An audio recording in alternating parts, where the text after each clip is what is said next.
Hey guys, welcome back to the channel. This is a story about what if Naruto has harem and Lee bashing Sasuke bashing. Before I start, please support for more amazing content and do consider subscribing to my channel and share this video with your friends. This is written by godospartan the Kitsune and link in the description and support writer. Let's start the video. It was raining Kami, he loved the rain. It reminded him of all his worries and washed them off his skin as if it was plain dirt. The rain so full of life, but then again, so full of grief. Why did it rain? Why did the rain have to feel like tears running down his face? Who in the clouds was crying? And for whom or for what? Did Kami-sama feel sad about something? He could only think of one reason. Kami-sama was sad. He was going to live and he failed to keep his promises to help the world. That must have been it. Kami-sama hated him for living. He lay in the river, listening as a waterfall sprang through rushing water to clean the damage he had left on the earth. A dark figure came upon him, spiked hair and no face. He wondered if this was just another attempt to kill him. He would die and Kami would have no reason to cry. He would finally give the Almighty Lord salvation from his taint. Suddenly he felt a heavier drop of rain, something too heavy of grief to fully understand it was just rain. No, with his empty but open eyes, he saw another drop fall. But not from the sky, but from the figure above him. He felt a sting in his heart. Was this someone he knew? Or was it just a tear of anger that threatened to promise death tonight? He did not know, but he wanted to at least give himself less to think about and retreated into his mindscape. Naruto had pummeled Sasuke, somehow pummeled him and beat the bastard for leaving and actually stopped him from going any further. Sadly though, he had taken a direct Chidori charge claw into his heart. He felt heavy, he felt dead, but something in him kept him living, something he never knew. Naruto had retreated into his mind and found the Kyuubi's cage just inches from him. He looked up into the eyes of the angry fox. We're going to die and I'm glad Kami-sama won't have to deal with my taint in this plane. That struck the Kyuubi hard. He struck his head against the cage and roared. Then let me out. Free me. Naruto stood his ground well, not letting up as his energy, his remaining life energy, closed around them. It was only him and the Kyuubi. If you want to be free, you will have to kill me but as equals. Or does the Kyuubi enjoy his arrogance and wish to kill a boy who had willed your life to stay in this plane? I deserve a fair match against you Kyuubi, and you know this. Kyuubi growled as he looked down on the boy. He looked back and found everything about this boy and knew the boy could have easily torn his furry flesh from his bone and kill him in his own mind if need be. But now, he had some control. He could fairly battle Naruto in this changed scape of land. It was his pride as a demon and his honor as a fox that drove the desire to complete the request or forever lose honor. Kyuubi shrunk, turning into a human form self of his former shell. What surprised Naruto most was it was a girl, only twice his age and in her prime. Blue battle kimono and fox ears and 9 fluffy tails behind her. The last thing he would expect of this girl Kyuubi was the kenjutsu she decided upon. A rather large zanbatsu, and only in one hand, the other was a rather slanted tanto. Kyuubi smiled sadly. I hate this form. It makes me look weak. Naruto smiled slightly. It makes you look normal. I'm no sexist, it's only I've ever seen Sakura be so weak. You could be like Jiji-sama, extremely strong. Kyuubi smiled before remembering suddenly she respected the boy for his strength, but she hated him for being a prison to her. She would be free even if it meant killing this boy. Naruto smiled slightly. Ready to begin. He wanted this over with and in truth, he knew he would lose, but he would make sure Kyuubi never got out, even if he died in the process. Kyuubi got in her stance, the zanbatsu, handle down behind her back, tanto ready along her arm in front of her. Naruto took a deep breath and waited. They both waited for a minute, reading movements, figuring out what the other would do, and changed their plan, only it always changed. They battled in strategy, they battled in spirit, and they battled with wits of knowledge. Water dripped slowly as it all went by, but one drop was bigger than the rest and started to fall between them. It fell and fell, going down, between their visions it splashed and among the slight shock of water against water, came the force of Naruto's kunai against Kyuubi's zanbatsu. Naruto was growling his frustrations, his small blade against this tall heavy metal sword, much more like Gamabunta's katana, rather than a normal shinobi blade. Kyuubi had to admire Naruto for a brief second, having stopped the power of 2 tails worth of chakra-induced muscle enhancement and a greater of her blades with a simple kunai. This boy had something inside him, giving him the strength of 4 of her tails. Only for a brief second as her tanto came rushing under the arm and handle of the zanbatsu, trying to slice off some of Naruto's elbow. Naruto on the other hand jumped back and to his left to avoid both the tanto's short reach and the zanbatsu's heavy straight fall. Naruto had made 2 clones ready to fight as soon as he got distance, but in a second, one disappeared as a fireball engulfed it and burned it into a poof of smoke. Naruto's other clone charged forth, ducking as Kyuubi twisted and the tanto rushed by, slicing a few hairs off the clone's head.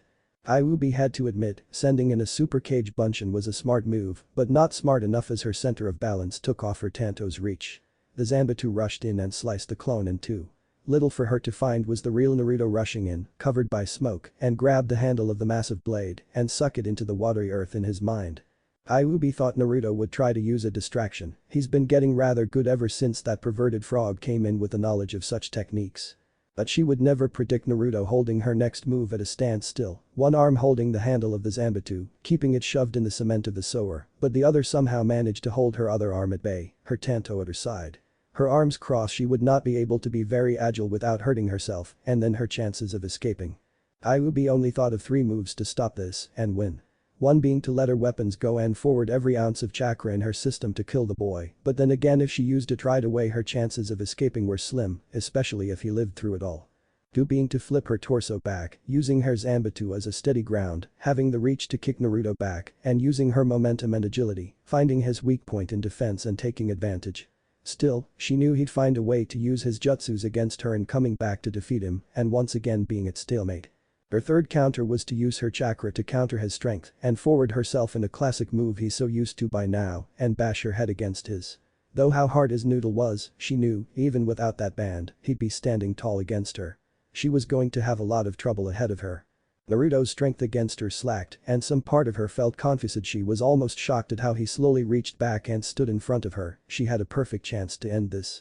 She reared her Tanto back and was about to swing when suddenly Naruto sobbed, ready to take the fall. Naruto, during their stalemate, was in thought. He knew every which way he could try to bring Kyuubi down would be his end, tackling the woman would surely end his life as her tail could use and flip them, and so her reach could kill him in one stake to his heart. He could throw her, but even if he managed to lift her, she could use her blade to reroute herself and get his back, every move he could make, he would die. So he just gave in. Kyuubi stopped mid-swing, looking upon the boy as he cried and standing silent in his tears as he awaited death. Something broke inside of her, something ill-fashioned as she felt the urge to hug the boy instead of kill him. Naruto was getting impatient though, as he strained his muscles in a clamp and shouted. Just kill me already. Kyuubi gasped, wide-eyed at the hate and grief of the boy in his eyes. The life passed through them, and Kyuubi remembered everything about the boy. She reared her blade back again, growling in anticipation for freedom. Naruto let his head down as he waited for death. He felt the swing of the blade, he felt the swish of metal against air, and he felt the cold lifeless tool against his very soul. He felt the warmth of the summer sun and the breeze of the hot sauna near the Hokage mountain. He felt fleshy, taut skin wrap around him and fur holding his body and felt life. He looked up with teary eyes to see the sad eyes of Kyuubi as she held him firm like a mother protecting her child. He felt safe, alive and warm. Kyuubi held tightly to Naruto's body and let a single tear fall towards the sewer's supply of liquid. After a few seconds Kyuubi loosened her grip on the boy and looked at him. Kami-sama does not feel sad that you are living, kid, sadder that she let you down, she allowed your life the way it was, but I know she did not mean harm to you. Naruto looked shocked, how did Kyuubi get so nice? And in fact, how did she know Kami's feelings? Is she trying to trick him? It would fit the fox well. Naruto frowned, still sobbing gently as he looked down, trying to think things through. Sadly Kyuubi didn't have the patience. I don't have much time, kid. If I stay here any longer I will no longer be able to live on the outside. This is our only window of opportunity. You might not die because Kakashi is carrying you to Konoha for treatment, but I will. I can save you and at the same time, stop myself from being sealed within the Shinigami's stomach. Naruto grew slightly frustrated. Did the fox think he was stupid? Did this wicked creature living within him think her container for a fool? Kami-sama hates me and will be glad I'm gone. If I ever live through this I swear I'm going to have someone kill me, rip me to shreds or worse, just so Kami won't have to worry about my filthy hands ruining the world. As for you, you may be a demon and uphold honor, well fine, you beat me, kill me and go. Just don't expect me to be this kind later if you decide to stay. Naruto turned and walked away for a little step and stood, waiting for the Kyuubi to either kill him or get back in her cage. Kyuubi on the other hand stood in anguish, sad she had let the boy on so many times, and even with her tricky fox routine, she wasn't totally selfish. She hadn't forgiven the son of the Yondaime for keeping her hostage, or his father for sealing her and a child, so mad at them both she tried everything to make life miserable, but she kept him alive, not for her own selfish needs though, but now she was reaping the emotional benefit. She sat down in a heap, tears streaming slowly as her tails got soggy from the sour of a mind. Naruto waited for a while before thinking Kyuubi had given up and wanted to stay and was about to go when he heard sloshing behind him. Naruto looked back and saw Kyuubi getting up and sighing. I know Naruto, I'm a tricky fox demon who made your life a living hell. But that doesn't give me the right to leave, even after fighting for freedom. You may not like me, and you may not believe me, but you're wrong. Kami-sama does feel sad about letting your life get so horrible. But now I'm going to make it right. Get ready kid, I'm going to fix your life, even if I have to spend the rest of my days in the Shinigami's belly. Naruto looked surprised at the outburst, but not nearly as shocked until he saw Kyuubi's chakra envelop them, both becoming red with chakra before light sprang forth. Naruto felt alive. He was being forced into the strength within him, but even if Kyuubi's chakra did conduct the strength he was being given, he felt it was his own, as if he was meant to feel this strong. He felt his own muscles grow, his own body building tough, and felt more so alive than ever in his life. Kakashi was stunned. Kakashi had looked at Naruto and cried before the boy closed his eyes. He had led his team to fight and almost die. He couldn't find the traitor of a genin anywhere. He could have floated out of the river somewhere to rise by now. Even if he did go find Sasuke, Naruto would be dead by the time he came back and he needed to hurry. He grabbed the blonde and rushed his feet, jumping and running through trees and bushes, trying to get to Konoha before the boy decided to quit on him. As he ran he summoned Pakin, and before the dog came to life, Kakashi was gone from the dog where he stood. Thankfully Pakin was facing the way he was running and in a feat of four-legged speed caught up. Kakashi looked to his partner. Send word to Tsunade-sama, Sasuke vanished, mission failure, Naruto in need of medical treatment immediately, status. Heart punctured, neck broken, hands deformed, and left arm completely burned to the skin. Go now. Pakin reversed his summon and was back in Konoha. He made it into the hospital and tried to find Tsunade. Once he sniffed her out, he told her everything Kakashi told him.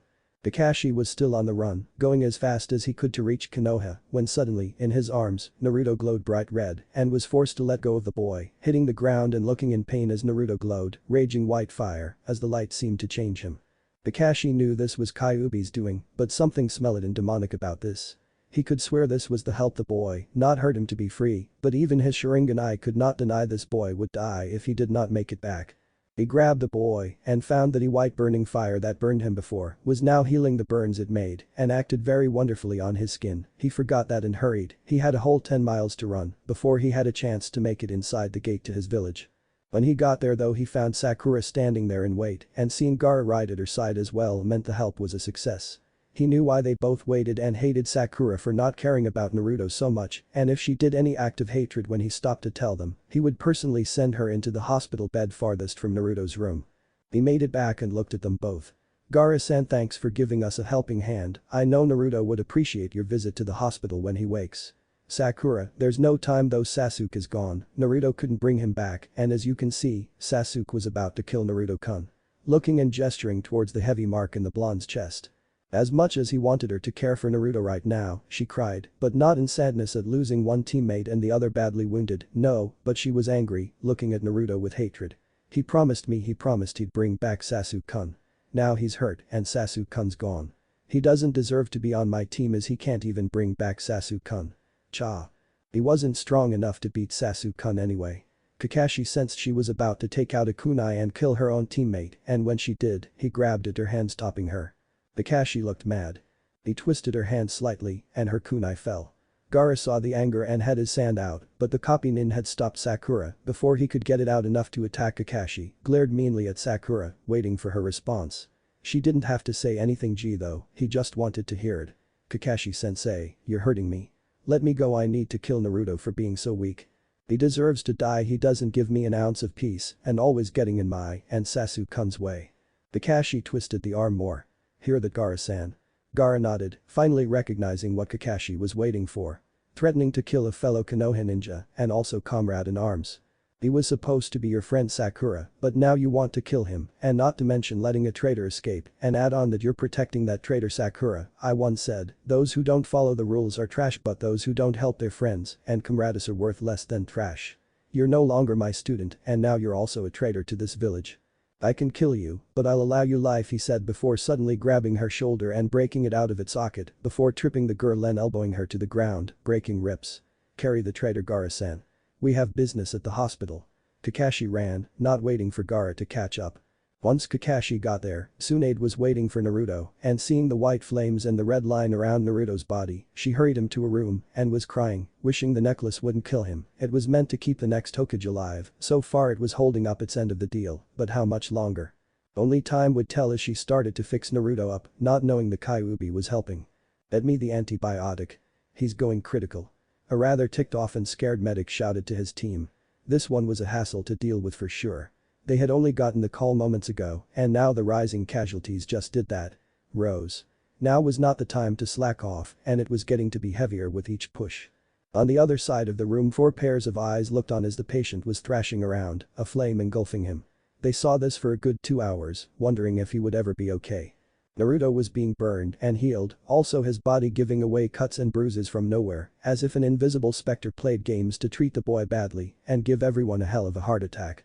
It's been getting slightly worse ever since they started though, as if everything they did made the cuts and bruises appear.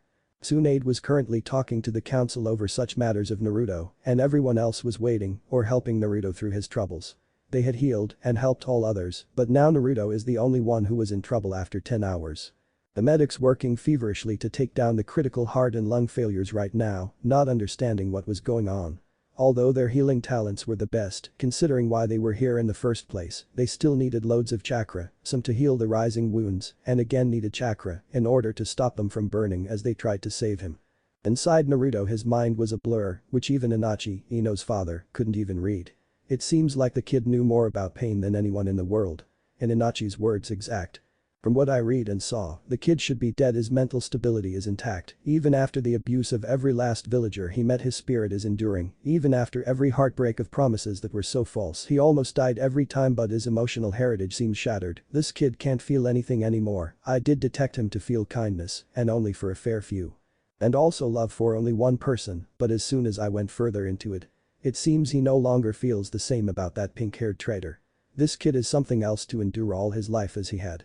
If it were me, I'd let the Kyuubi out, but this kid is something else. He refused to hurt the village and still wants to protect the people who hurt him all his life just because he wants to feel like he did something good when he thinks all he ever did was make Kami-sama cry in anguish for even being alive. If Kyuubi is trying to get free, I hope this kid lets him, but it's his choice, and if he wants to protect us further, then with everything I am, I'll protect this kid from the council. Inochi finally finished and left without receiving any words. He didn't need them, he would talk more than anyone in the council soon. Ara had a sad look in his eyes. He couldn't understand why his friend bared any kindness to this village. He would tear this village limb from limb. If it wasn't for his friend Naruto though, he would do it right the second. He knew though, if he even tried, Naruto would be broken forever and would let this evil village live. At least until Naruto permitted its destruction. As they contemplated their comrade's fate, they were not sensing what was going on inside Naruto, nor what is being changed by the Kyuubi herself. Naruto, in a fit of panic at Kyuubi's sudden charge of chakra, forced him to stay and escape, but as he did he felt his body grow and heal all the same. He felt incredible. But nothing else could be a bigger burden off his chest than his thoughts. He knew himself as an idiot. He wasn't that smart or wise, but still in the heat of his heart he could sense his intelligence, and he knew he should have gone with being smarter than normal Chunin. He wasn't, but the fact was now his thoughts were simple and more agreeable. That's when he felt something deep inside him. He felt every punch, every kick and huff, every word that caused him so much grief, coming from one person no less. He figured it out. Sakura was nothing anymore, she'd kill him if she had a chance, so he forced himself to forget his heart over her. Naruto felt his chakra build, he could sense it himself, everything in him felt right, and everything in him felt incredibly invincible. Nothing could stand against him if this was what he got for Kyuubi's final act of kindness, no doubt. He looked ahead and saw Kyuubi, raging in chakra as it sunk within him, trying to make her final act memorable. She smiled through a few tears before calling out. I've tried hard to keep you weak, your height and strength to name a few, but now it's time to give you it all back, and if this ever saves you, nothing short of your body being ripped to shreds will kill you. You'll have infinite chakra and every piece of wisdom and knowledge I have to offer. So give your enemies heck. But the final shout, everything within Naruto's mind flashed, and everything in his life came crashing upon him, and he felt his horrible life once more as Kyuubi changed his chakra slightly to give him another element manipulation in his chakra. Kyuubi was finishing up, as so was Naruto's memories, and Kyuubi had a smirk on her face as she was almost done. She knew as soon as the memory flashback she forced on Naruto, the chakra in his system would allow him his new element, but now was a time to concentrate, so she got ready. In the room outside of Naruto everyone still looked on and were worried it would never end. It took Kakashi to hold Gaara down for a moment longer, and in that moment, Naruto finally subsided as the white flame calmed. The medics could heal the last few wounds, just as the last wound was fully healed though, electricity coursed through Naruto. and shattering everything around him for a moment as it surged around him. Kakashi didn't like this. Kyuubi must have added something to Naruto because he looked longer along the bed and his features more developed, especially his face and torso, as he was more muscular and looked so much like the fourth. As soon as Naruto's body stopped crackling with lightning, the flame shifted and Naruto's head and waist was being counted with flame in an instant though. Naruto grew ears, golden-tipped blood-red ears on his head, and the same tint of color for 9 flowing tails behind him. The Kyuubi turned Naruto into a Kitsune. Kakashi would wait, see if Naruto was himself or Kyuubi now before making any moves. Naruto was on the bed, sleeping soundly and straight, as if waiting for the right moment for everything to wake up inside. Just in a second though, Hinata came rushing to his side, the lightning woke her up and saw this and now she was holding onto the fox boy, crying as she tried to find out if he was okay with her Byakugan and sighed that he was still the same, just way more chakra and the new appendages. Hinata lay on top of Naruto, waiting for him to wake up, but little did she know what he would do when he did. Naruto was waking in his mind, subsided by his blind memories and his final contribution of learning on his own now. He opened his sky blue eyes and seeing a glimmering Kyuubi floating slightly, with a ghoul behind her, a knife in its teeth. Shinigami-sama, the ghoul nodded. Kyuubi smiled sadly. I'm going to be trapped inside the stomach of this guy here. I hope you're happy from now on, Naruto-kun. You still need training, so get that Iro-senin of yours to train you like he offered and promised. Naruto smiled and nodded. Thanks Kyuubi-chan. I'll see you around. Kyuubi scoffed, shaking her head, knowing it would never come true. Yeah, see you when I come back from the dead. Live happily. And with that the ghoul took her soul, eating it. Naruto smiled. Say hi to my dad for me, okay? I just want him to know I love him. The figure nodded again before fading off. Naruto smiled and then closed his eyes and woke up. He opened his sky blue eyes for real and Kakashi came upon this feature quickly. He saw the Kyuubi transformation once before, knowing whisker mark thickening and eye color changing. He saw that the whiskers were protruding now, meaning they were real or at least still attached to his skin somehow, but now those eyes he saw were still the blue of his students and smiled, knowing Naruto still had control. Although this change would mean he merged or at least sucked everything from Kyuubi. Naruto awoke to find himself in a dimly marked ceiling and felt a slightly uncomfortable mattress under him and knew it must have been the hospital seeing how white the walls were even in the dark. He felt warmth though, unlike his other visits at the hospital, and warmth more soothing than his heart ever felt. He looked down over his body to see what the warmth was about and saw a little girl with bluish brunette hair, face in his chest as she cried, her jacket holding the symbol of the Hyuga. He knew this girl and smiled slightly, lifting a sore hand up to touch her hair. As soon as his hand landed on her, she gasped, tears still stuck to her cheeks as she looked wide-eyed at the genuine kind smile Naruto was giving to her. She stared, but then remembered, she was holding him. She blushed brightly before letting her head fall into his chest, wanting anything to keep herself from fainting from those bright, sweet blue eyes of his. Naruto smiled wider, a foxy grin he so wonderfully put on as he rubbed Hinata's blot of hair. He looked over, his neck giving him slight troubles, as his body felt heavy and hurt, like he knew he'd be after such an experience. He saw 3 others besides the normal medical personnel, and he smiled brightly at them. Gaara, with his passive but slightly cheery face, glad to see his friend away, Naruto thought. Kakashi seeing on, calculating him, and he didn't exactly know why at this point, but he could practically smell hope and glee filled within Kakashi. The other set of eyes belonged to a very peaceful and sleeping Iruka. Naruto lay still, looking down at the embarrassed Hinata, wondering what got her so flustered. He knew she was shy though, why else would she look away and hardly speak, almost with everyone, but even more so with him alone. It didn't hit him just yet though, how she always watched him from afar, admiring him like she did. Kakashi smiled at Naruto, seeing no Kyuubi in him, only influence outside for now. Gaara stood and walked up closer to his brother Jinchuriki. Glad to see you've awoken, Naruto-san. Mind telling us what happened with Kyuubi? Naruto looked up at Gaara with a little confusion. What would you mean, Gaara-san? Gaara looked towards Naruto's head and Naruto looked up, raising his hand from Hinata's head to his head and felt fuzzy, pointy, twitching ears on his head and felt pale. Naruto looked down and saw half of the bed broken down to the floor and his brand new tails holding him in the air. He still lay flat from his toes to his neck, though thankfully the middle part was all bent out of shape, but with Hinata's weight, he could easily see he'd have a hard time staying up. He almost freaked as he found out Kyuubi had changed him like this, but held firm, not wanting a widespread panic right there in the hospital. Hinata was slightly disappointed in having Naruto's hand being removed from her head, she felt so warm from his touch. But at least she could still hold him in her arms and smell his warmth covering her chest. She wanted to stay right there for a good amount of time before having to be removed. Naruto looked at Gaara, still slightly shocked. I guess when Kyuubi said she'd help me she turned me into an immortal Kitsune. But as much as I hate the fact this won't help me from the villager council, at least I have my friends. Gaara smiled, rare but warm in knowing he'd smile for his friends. You'll always have a friend in me, Naruto-san. Kakashi nodded his confirmation as well. Although Hinata didn't say anything, she shook her head deeper into his chest, muttering something about her feelings never changing, only growing. Naruto smiled and laid his hand on her head once more, rubbing his fingers on her smooth silky scalp and through her straight locks. It took a few moments before Iruka woke up to find his former student awake and smiling again. He didn't right away notice anything as he smiled, happy Naruto was alive and well. He took a few moments to wake up totally and find out about the new appendages. Before he could do anything though, Kakashi was speaking to him. Kakashi noticed a shifting Iruka and smiled, knowing it would take a few moments to notice from Michiunin's heavy sleep.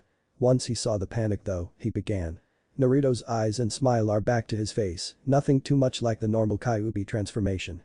His whiskers are a little farther from his cheeks, but still as if they are attached. Other than that in the ears and tail, he's the same old Naruto albeit a little taller and stronger. Iruka checked on Naruto once more to see anything off the ordinary in personality and face. Facial expression he checked to see Naruto's smiling, happy face, content with care and love, blue eyes gleaming perfectly.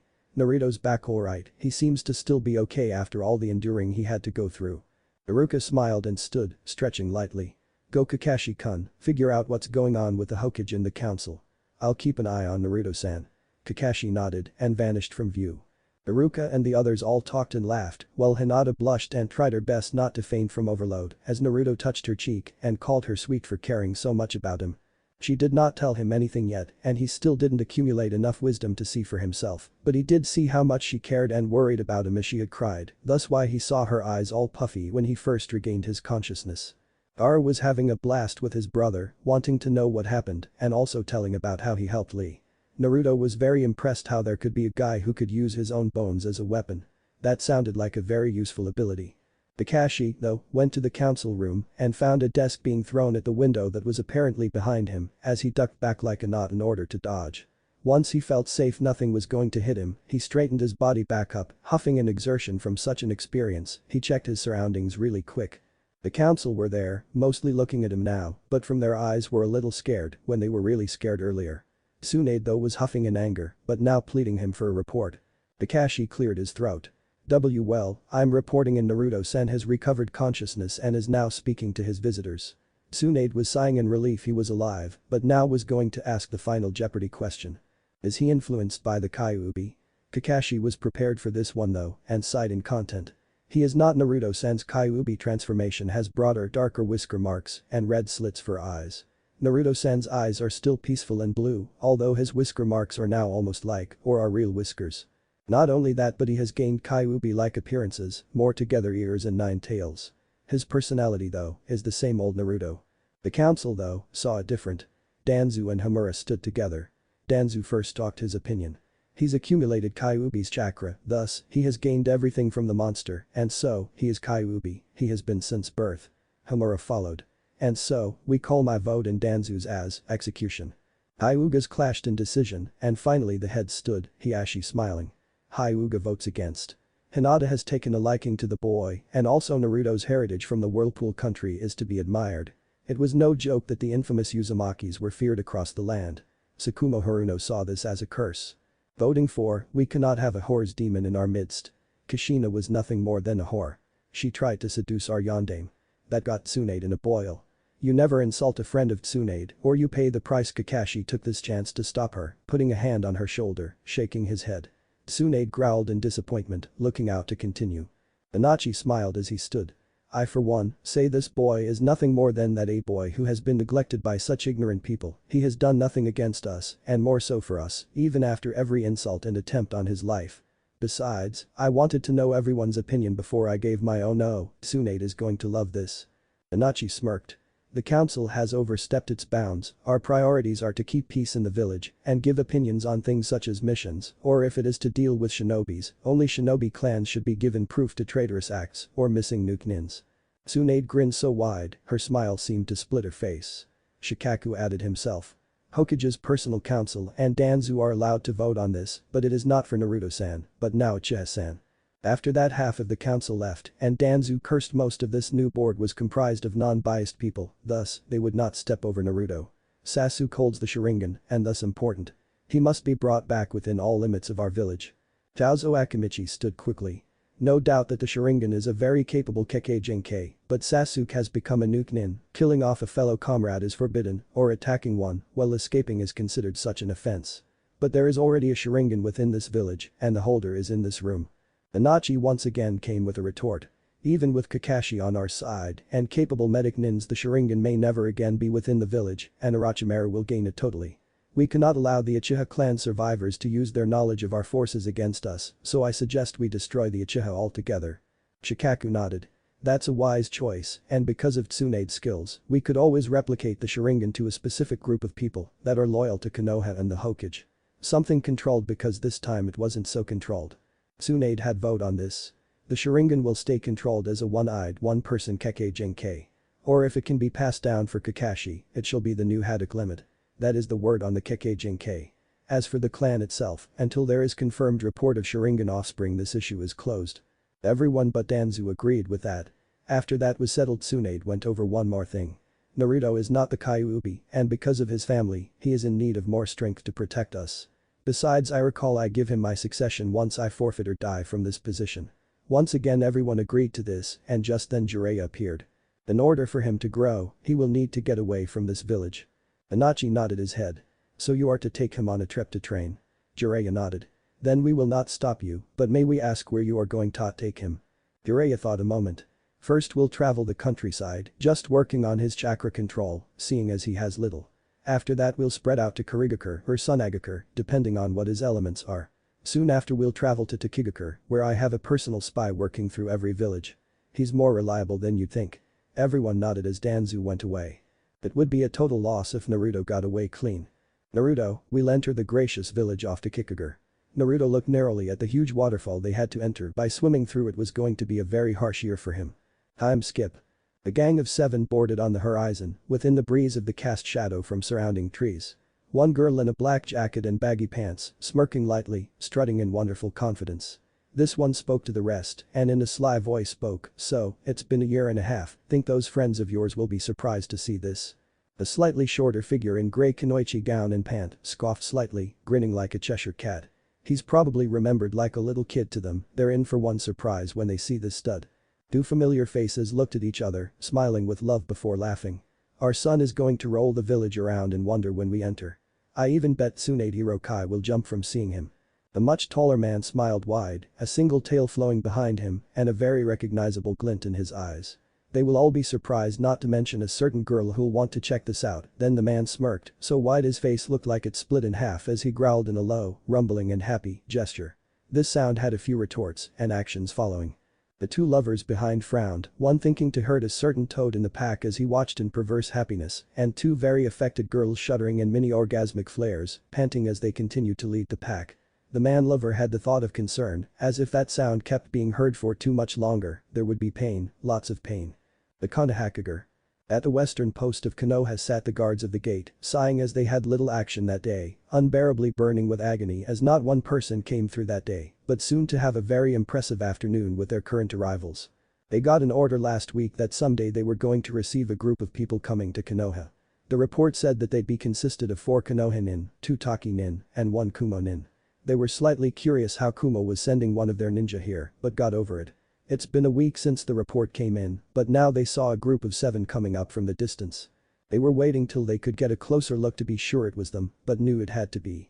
Once they were nearby the gate they stopped and saw one look up. "I'm back home, wonder how much it's changed." One guard checked them out, one was wearing a red jacket and a horn protector and had white hair, Jiraiya to be sure, and they were glad he came back. He checked one of the girls and saw a black cloaked figure with blonde hair and 2 bangs going back like horns, with a mark on her neck showing the traditional Anbu mark of loyalty. 2 girls stood next to a seemingly tall blonde, much like the Yondaime Hokage, but with an orange cloak with black flames, with a rather sleek katana on his back, plus a fox tail and ears. The girls however were not so much a sight. One being in a Kumo Kunoichi garb and had a long twisted ponytail with blonde hair, had to be the Kumo nin they reported. The other girl however had a considerably long torso and a slightly revealing garb. White tank with red scarf holdings and a scroll pack on her back in the holdings, and white kunoichi skirt shorts. The other two caught both of their attentions. In a white jacket with red flames and long unruly blonde hair stood the former Hokage, Minato Namikaze. Beside him and wrapped on his arm stood the notorious, infamous Kushina Uzumaki. They gawked for what seemed like hours, and in only a minute from the gawking the seven went inside, knowing they were being expected. Naruto though, stopped for a second and smiled. "Hey Tsunade, mind if I see if your seals still work?" Minato smiled a little, and in seconds everyone was touching Naruto and in some way was connected to him through one of the others. Naruto closed his eyes, and in a flash of yellow, they disappeared. Inside the Hokage tower sat Tsunade, laying flat against her desk in frustration. Ever since the Naruto incident in the council, the members have been putting out every loophole in order to regain their power. Once a month there would be another loophole being found, and every single day Shikaku would explain reasons around those loopholes, and Tsunade was very, very grateful for it all. She looked around, and not noticing any sign of visitors, or even sensing Shizune around the bend, she smirked and pulled out some of her special sake, and just before she could pour herself some good old elixir. Yellow swept past the windows and walls, and in a second, stood 7 people near the bookcase. One walked to the bookcase and grabbed a book, opening it and grabbing a kunai. "I thought it was still here. Nice job Naruto." Little to Minato, he didn't see the actions following the burst of yellow. He turned around and saw 3 things going on. A very flustered Tsunade was holding her arms high, as if to smash up some enemy ninja, accidentally planting her lips against Yujito's as the kunoichi tried to block whatever punch came rushing by. Jiraiya gawking like a madman before fainting, and Kushina and Naruto both grinning ear to ear, side to side, crossing their arms in a proud standing gesture. "Oh boy." Tsunade stepped back away, shaking, and bright red all over as a very pale kunoichi that was within those lips suddenly fainted cold. The black-cloaked girl with blonde dreads shrugged before smiling. "Hokage-sama, we're here for our appointment. Naruto's back and so is Jiraiya, and 2 others you'll be surprised to know are back." Tsunade didn't look but decided to go and sit down, turning her chair and sat down with her back to them, not wanting everyone to see. Report she could hardly speak right, clearing her throat didn't help the embarrassment in her voice. Kushina giggled uncontrollably. "Why Tsukaikai, glad to see you're still as feisty as ever." Tsunade's embarrassment turned into shock. Only one person ever called her that, and only one other knew about it, and those 2 were Naruto's parents. "Wait, please tell me I drank my sake and fainted cold on the jobi. Don't want this particular person to be who I think." Tsunade turns and sees Naruto, Kushina, Minato all standing there with a smile. Naruto spoke first. "What's the matter Bachan? Looks like you've seen a ghost." Kushina giggled as Minato looked slightly worried. Jiraiya and Tsunade did request they be his godparents, but Tsunade never was one to be told how old she was. Tsunade shook herself back to reality for a second and gasped. "Is it really you? Kushina-kun?" Tsunade jumped back up and ran over to the tomboyish girl, hugging each other, and with fits of strength, picked one another up every now and again. Kushina was smiling wider as Tsunade put her down once more, and they pulled back a little to get a good look. "It's been ages Kushina, how have you been?"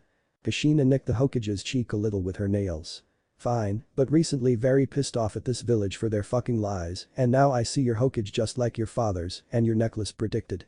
Hopefully you're making this a better place, or I'd have Minato massacre the evil of this place." Minato chuckled in very careful worry. "Please, I was once Hokage. I even protected this place from Kyuubi, and even then the Uchiha are really a pain in the ass about such things." Tsunade giggled a little, brushing up the blood from her new wound. "Well, it's still as crazy now as it was then, if not crazier. The council overstepped bounds and is trying to find their power once more. If it wasn't for Inochi and Shikaku, Naruto would have been banished or worse, just because he failed to bring a renegade Uchiha back." Minato had to hold Kushina down as she tried to storm out in rage. After a few concessions, hellos, and both the unconscious people on the floor waking up, Tsunade had them all sit down so they could get on with the report. Tsunade sighed as she sat back down and got her sake again. Kushina understood it was a serious moment and Tsunade might really need the downer for her nerves. Hell, it's not every day you get to meet an old friend and someone being brought back from the dead. Tsunade sighed as she downed a saucer of sake. "Alright Jiraiya, report, how's Naruto-kun's progress?" Jiraiya smiled a little. "If I had to be serious about his skills he'd make you and me combined look like freshly promoted jounin. Not only that, but he's quite the master when it comes to almost every ninja skill imaginable." Tsunade chuckled a little, nervous. "Okay, I'm going to make this a short visit so I can catch up on some old friends and see about where to put everyone. Naruto, I need you to tell me everything you're good at." Naruto nodded and sat back, preparing to tell her everything that needed to be said and nothing more. Tsunade gulped down one more saucer, waiting for the report. Naruto took a deep breath. I have a collection of ninjutsu, ranging from genin level to Anbu level. I've mastered the Rasengan without shadow clones, and even created two types of elemental Rasengan, one being Futon and another being Raiten. My Taijutsu should be on par with both Guy and Lee combined if Lee ever got any better, which being the student of Bushy Brow Sensei I'd say yes. My Jinjutsu isn't too good, never was at it, but I have managed to learn how to hide my fox features without Jinjutsu masters, knowing I'm hiding them. My Kinjutsu is about as high as it can get for me, considering I can beat my own Kasen now. Hushin smiled proudly. Considering he comes from my clan and Minato-kun's talent, it's a wonder why he wasn't half as strong when he first trained with me. Tsunade nodded. Minato had the most talent out of all ninja, and it passed down to his son, as too for Kushina, her strength and clan's abilities for endless progress would make anybody become a ninja as great as the cages of any village. Tsunade sighed, writing it all down. It would seem in skills you're at least cage level. How about chakra capacity and control? Naruto smirked wide as Minato did. Capacity? Infinite, there is no end to it thanks to the Kyuubi's power merging into my own. As for control. No need for it because of my chakra being unlimited, but I'm at least high jounin with it. Tsunade nodded. She threw the saucer away and drank half of the bottle right there. I need a day off, Minato chuckled. Why not use Kage Bunshin? I always got everything done because of it. It even enabled me to get rid of paperwork in a swift blow. Tsunade's head crashed onto the desk. Everyone laughed at her misfortune at not realizing it. Minato stopped for a moment before telling her one more thing.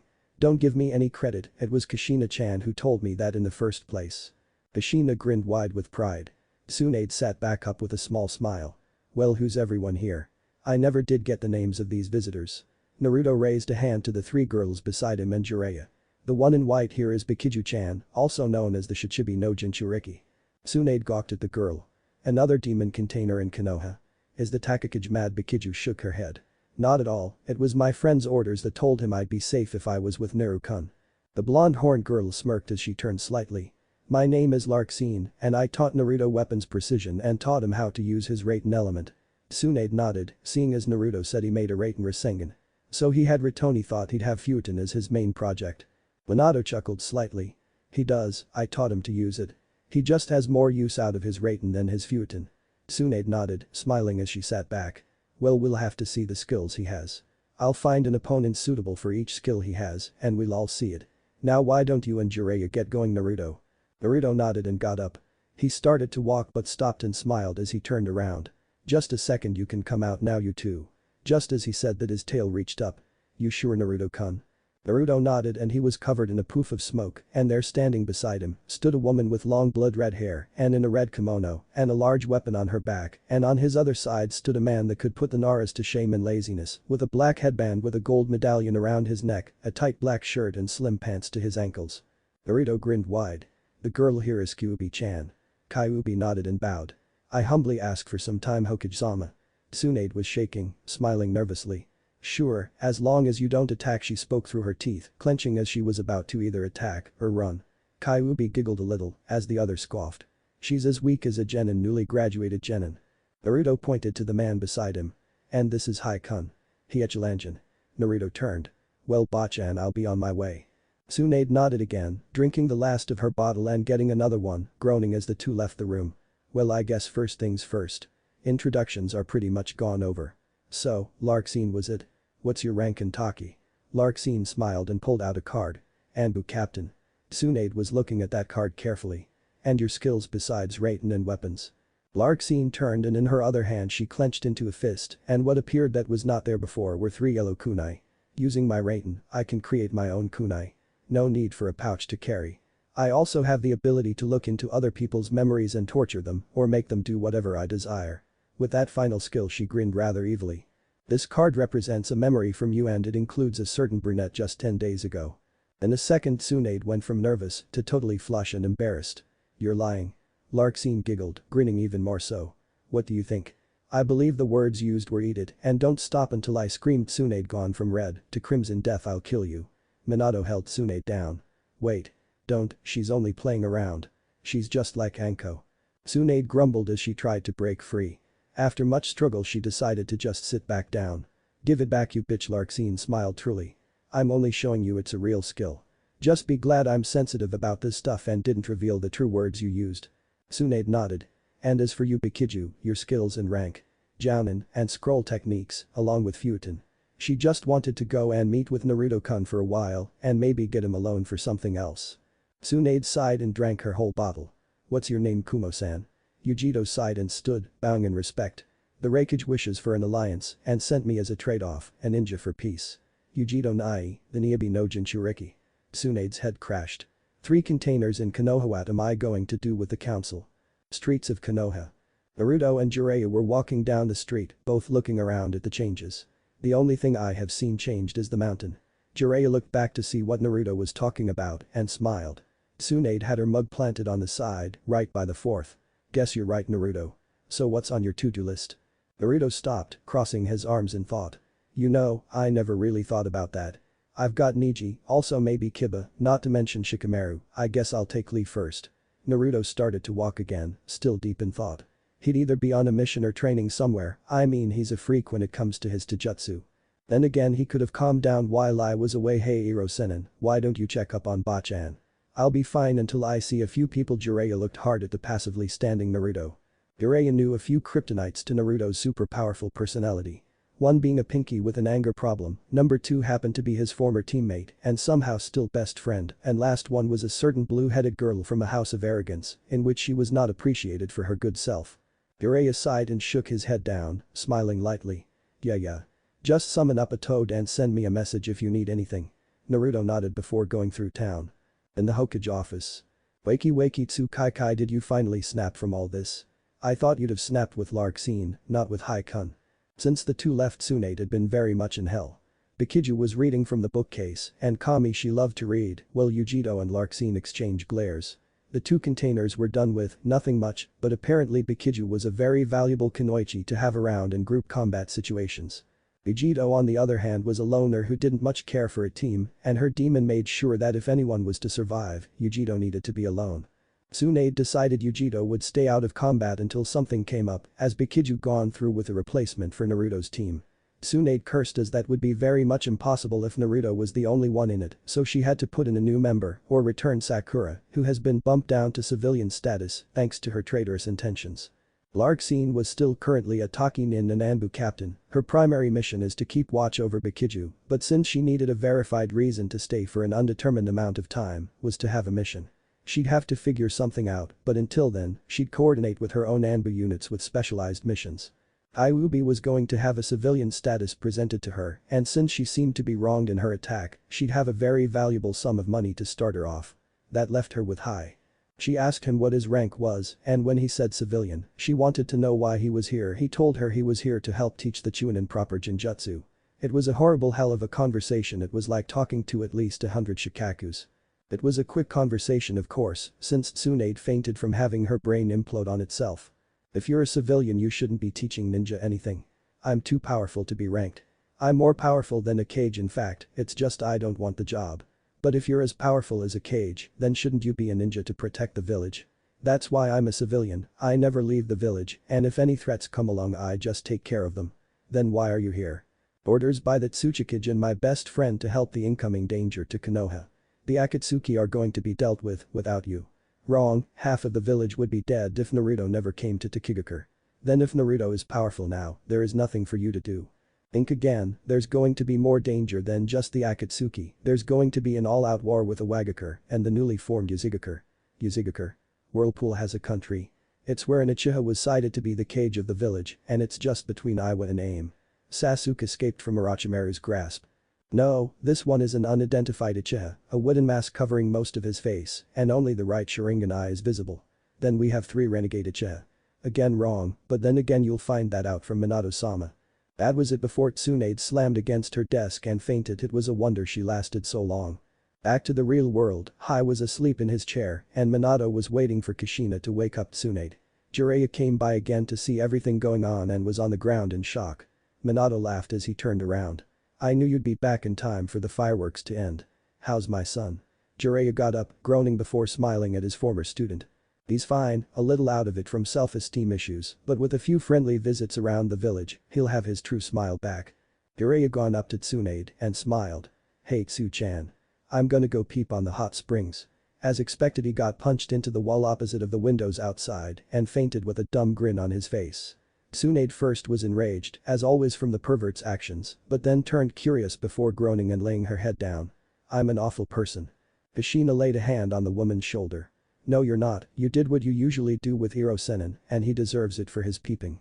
Besides, he knows you care." Tsunade looked up and smiled sadly to her buddy. "Thanks, Kushina-kun. Now it's only you three. The rest of you can go now. Lark seen to the Anbu unit at the western gate, the rest of you explore, I guess." Tsunade drank her fourth bottle of sake and groaned. "I put this off because as Hokage I need to stay calm. Minato is dead, I was hoping I was asleep, is this a genjutsu?" Kushina laughed as Minato hung his head. "You would think I'd get a hello without someone complaining that I'm alive." Tsunade shook her head. "Sorry, it's hard to believe that after a sealing that killed you and sensei, you'd be alive." Kushina grinned widely. "You should know Minato a little better than that. Unlike me, a thick-headed talent from a used-to-be-destroyed country, Minato is a genius who could take on all the Naras in shogi and win every match." Tsunade smiled nervously.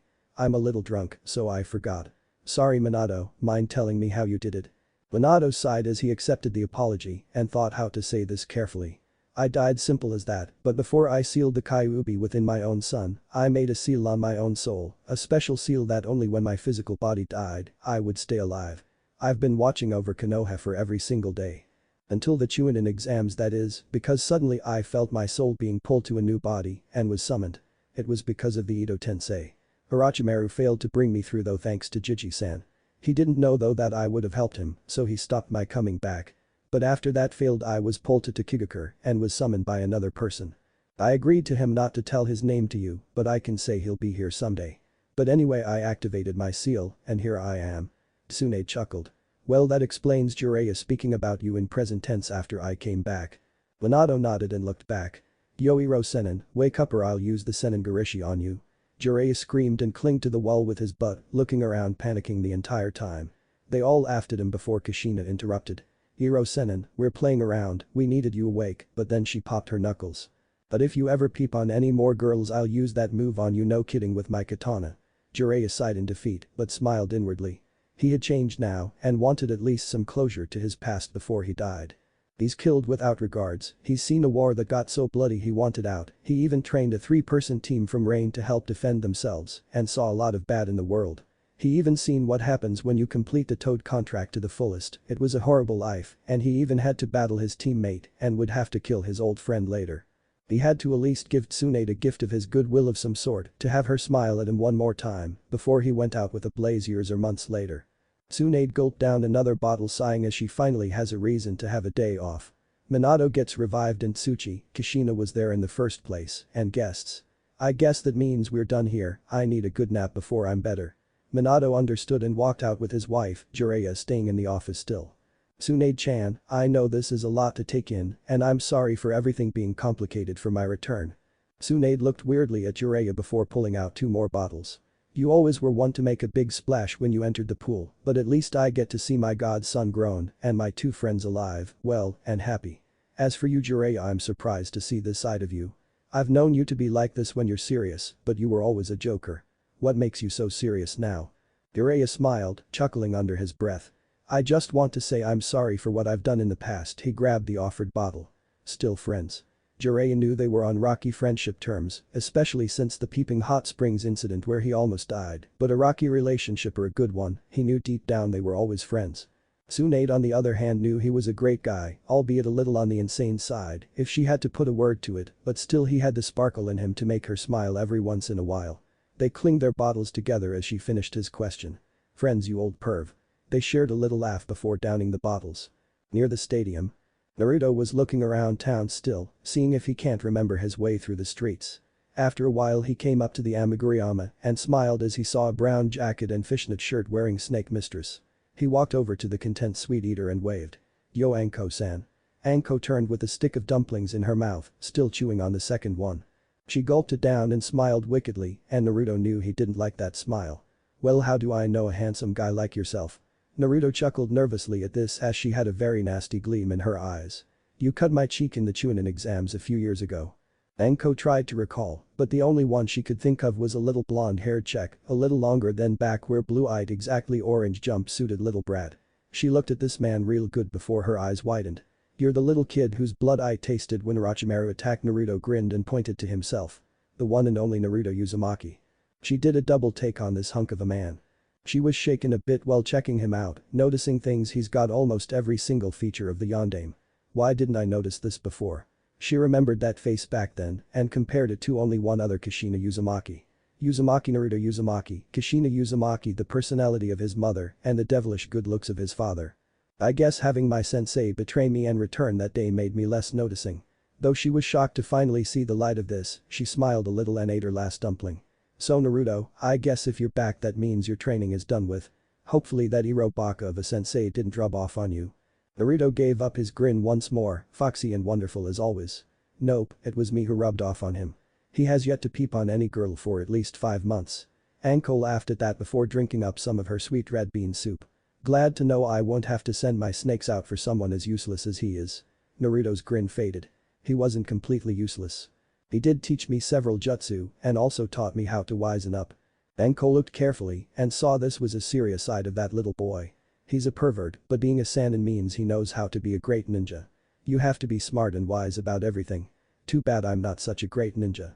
Naruto walked up to the mistress and sat down beside her. Orochimaru was a snake, not a snake summoner. He was a traitor of himself and not even Sanjiji could see or stop it in time. Don't blame yourself for it, Anko-san. Anko shook her head, wincing eyes and gritted teeth as she tried to look away from Naruto, not wanting to have someone give her any pity. I don't need it. Should have done something. Naruto took this chance to get back up, leaving a few coins on the seat before starting to walk away. As he got a little ways off he stopped and Anko glanced at him, wondering why the sudden heavy foot. Orochimaru will die and you will do it. But if you kill your former sensei, will you ever truly be happy alone? Take a moment, forget the past and your revenge, take today and tomorrow off from your personal grudge and find a good friend, someone to help you when the going gets tough, and someone to see you without that mask of sadistic pleasure. And with that, he walked away. Anko looked closely at the coins after Naruto disappeared in a yellow flash. What does he know? He never had his sensei betray him, he never had his hopes dashed away, and he never had people deny hi there it was. She remembered he was always being treated badly, shunned her holding the Kyuubi. People always dashed him and the entire village betrayed him. She grabbed the coins and looked at them for a while. Enough to buy 2 sticks. Enough to have a friend enjoy my sweets with me. After a moment she smiled and put the coins away for later and got up. She was going to search out the only person she could call friend, one mistress talking to another. At Ichiraku ramen. Iruka was eating his daily ramen lunch as usual ever since Naruto entered the academy. This time though, he felt like having more than the usual 2 bowls and knew it would drain his pouch until his next pay, but he felt a little good today that something might happen and he knew it had to be good because he's been smiling all day. Another bowl, Tucci. The owner smiled. Ah, something happened to eat a third one today, Iruka-kun. I don't have a clue, I just feel like something good will happen today. Give me a mizo, make it 2, old man. A few coins were caught by AM as she was tossed them by what appeared to be the yondaime Hokage. Iruka looked behind him to see a fox-like grin, whisker-like marks, and unruly blonde hair. Naruto, is that you? Naruto turned his face with a look of mock hurt. Of course it's me, Iruka-sensei, who else comes here with such enthusiasm? Iruka chuckled lightly and offered Naruto a seat. So you're back. I suppose that means your training went well with Jiraiya. AM gave the 2 fresh bowls that Tucci made for them in a quick jiffy. AM blushed as she took a glance at Naruto and got back to work in the kitchen. Iruka and Naruto synced as they grabbed the sticks, opened the packages, and clapped their hands together. I did Akamasu. Together they took that first slurp and looked at each other with noodles in their mouths with a friendly look. It took them half of the bowl each to finally talk. So Iruka-sensei, how's the class been while I was away? Iruka gulped down one more slurp before sighing. It's pretty much routine, Naruto. To tell you the truth, your antics always brightened up my day. I'm hoping another knucklehead makes it through the class, but nothing will ever replace you, Naruto. Naruto gave Iruka a pat on the back. Arigato, sensei. Have you seen Lee around today? I've been trying to find him all morning. Iruka gave a thoughtful look, trying to remember the eyebrows and bowl cut of youth, but came up short. Sorry, Naruto, last I remember of him he was at the training field with his team a week ago. Missioner training, but I haven't seen them since then. Naruto grinned at his sensei. So his leg and arm are good as new. That's good. Did he manage to make Chunin while I was away? Iruka nodded. So did Niji and Tenten, not to mention most of the rookie 9. Team Asuma and also Shino managed as well, Kiba and Hinata are still genin though. Naruto looked down at his mostly empty bowl with a little gloom of sadness. Hinata didn't make it while I was gone. Iruka looked away from Naruto, answering the blonde in a way. After a while though Iruka smiled. You know Naruto, she made it to the final rounds every time while you were away, but she's been preoccupied with the head family's problems, so she couldn't concentrate on the exams, but she'll manage. Especially since you're back. Naruto grinned for a second before finishing his bowl. Yeah, I'll get her back on track. I heard the exams are gonna be hosted here in a week, so I'll help train her while I'm here. Iruka nodded. So Naruto, think I'll see you by the academy? I could really use some help with spicing up my lectures. Naruto laughed through his special smile. Sure thing Iruka-sensei, I'll have to drop by tomorrow before I find Hinata, that way I'll be ready to show up at Tsunade's little test for my skills. Knowing her I'll have a rest before I'm put into an extravaganza. Iruka nodded a little, chowing down the rest of the bowl. Yeah, she gets pretty eccentric when it comes to you. I asked her a month ago if she had any word on you, she was about ready to bash out of the office just to search for you. Naruto laughed as Tsuchi came back. He heard and bellowed into the act as well. That sounds like her alright. So Naruto, have any ramen on the outside? Naruto looked ready to fight as he stood up. Are you kidding? Ichiraku is the only ramen shop to serve me. No other can make ramen like you do, old man. Tsuchi bellowed in a howling laughter as Iruka diss as well. That's the Naruto I know and love. Same old knucklehead, but wiser than me now. After a few laughs and Naruto getting a free bowl for his return, he got up and set down a few dozen coins. Here, on me today Iruka-sensei, anything left goes in your pocket. Iruka gave Naruto a good look over and that made Naruto laugh. Consider it repaying my debt to you always treating me Iruka-sensei. I was always so mean to your pockets, so I guess I should let you use my credit until you bring up the old bank account. Iruka smiled as he seen Naruto turn to leave. Thanks Naruto, I'll see you tomorrow. Naruto nodded his way before looking to Tsuchi and now AM who were waving at him. See you two later. And I didn't know you could get any more beautiful AM, I envy the guy who marries you. He then suddenly left before anything could get out of hand. Iruka gawked at where Naruto once was, thinking maybe Jiraiya rubbed off on Naruto or he just started to notice girls. Tsuchi frowned a little before smiling. Knowing Naruto was just being nice. AM on the other hand meeped and blushed red, looking down as she tried to comprehend that Naruto called her beautiful. Naruto on the other hand smiled ear to ear. I think I laid that on a little thick. My mates need to love me back or I'll never live happily. He walked down the street again, looking for anyone he knew that could tell him where Lee was. He really needed to talk to the green Taijutsu master. Although her was nowhere near the green beast of Konoha, he did find himself heading straight to another comrade. Shikamaru and Temari were walking through the crowded streets of Konoha and this surprised Naruto a little bit. He walked into their path and smiled. Hey Shikamaru, long time no see. Shikamaru looked at Naruto, not noticing it for a while before he saw that wry grin and whiskers, plus the mop of spiky blonde grass on his head. Naroi, Naruto. Glad to see you back in the village. Temari did another take though. This is the squirt. He's sure grown since last time I seen him and Suna. Naruto 5 Shikamaru. Yeah, glad to be home. So I see you've gotten pretty strong while I was away. Shikamaru scoffed, smiling as he looked the other way. Troublesome, but you were the only one training this whole time, did you? Naruto chuckled with his foxy grin still in place. Course not, just making sure you don't slack off, you slug. Shikamaru planted a mock punch against Naruto's shoulder. Get out of here. Anyway, I've got to be going, being the guide for the Sand Ambassador here for the Chunin exams sure is a pain. Naruto looked over. Nice to see you again, Temari. He thought on it for a moment. Sand Ambassador. When did you get the promotion? Temari smiled proudly. Me and Kankuro each got to be Jounin just a month ago, after Gaara became the Kazekage. Naruto's face dropped. You're telling me he got to be Kazekage? Wow. That's really something. Temari nodded. And he's changed for the better. He's always helping out no matter what and we all have you to thank for it. Kage scratched his nose, grinning as he wondered what he ever did. Well, you're welcome, but really I didn't do anything. Unless showing him friendship got him to calm down. Temari nodded, telling him that was it. Naruto watched them walk away from their duties. See you guys later. But in a second he ran back towards them. Wait. Did you happen to see fuzzy brows around the village recently? Shikamaru wondered what this was all about but nodded before thinking about it. Last I checked he and Sakura were at Ino's. Check the flower shop for anything just in case they left a while ago. Naruto thanked him before running off. Troublesome. Yamanaka flower shop. Why The girlish shriek from the apparently scared blonde behind the counter seemed to resonate across Konoha. Inochi came crashing down the stairs from the upper room to see Ino in a scared trance, and in the middle of the room where a pillar stood was a rather dumb-looking blonde who crashed into the pillar and was currently off the ground, arms and legs out forward like iron bars. But not unmoving as the fingers moved as if trying to grab something. Inochi walked around as Ino was still slightly scared of who it could be. Maybe a stalker pervert. Inochi, her father, laughed though. Why if it isn't Naruto? Did you get back just now? Naruto though responded by falling backwards, and when Inochi bellowed, Ino knew it must have been a really funny but bashed-in face. It was true too. Naruto had a tooth loose and starry eyes, and a huge red mark down his face. Inochi helped Naruto up as he reorientated himself. Sorry Yamanaka-san, I was in a hurry. Inochi nodded. No problem, what can I do you for? Ino sighed as it was okay now and smiled as she recognized Naruto and then stood wide-eyed at how much he changed.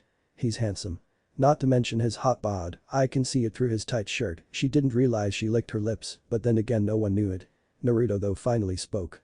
Well I was looking for Lee-san, but I guess he left here. Ino was by him in a second.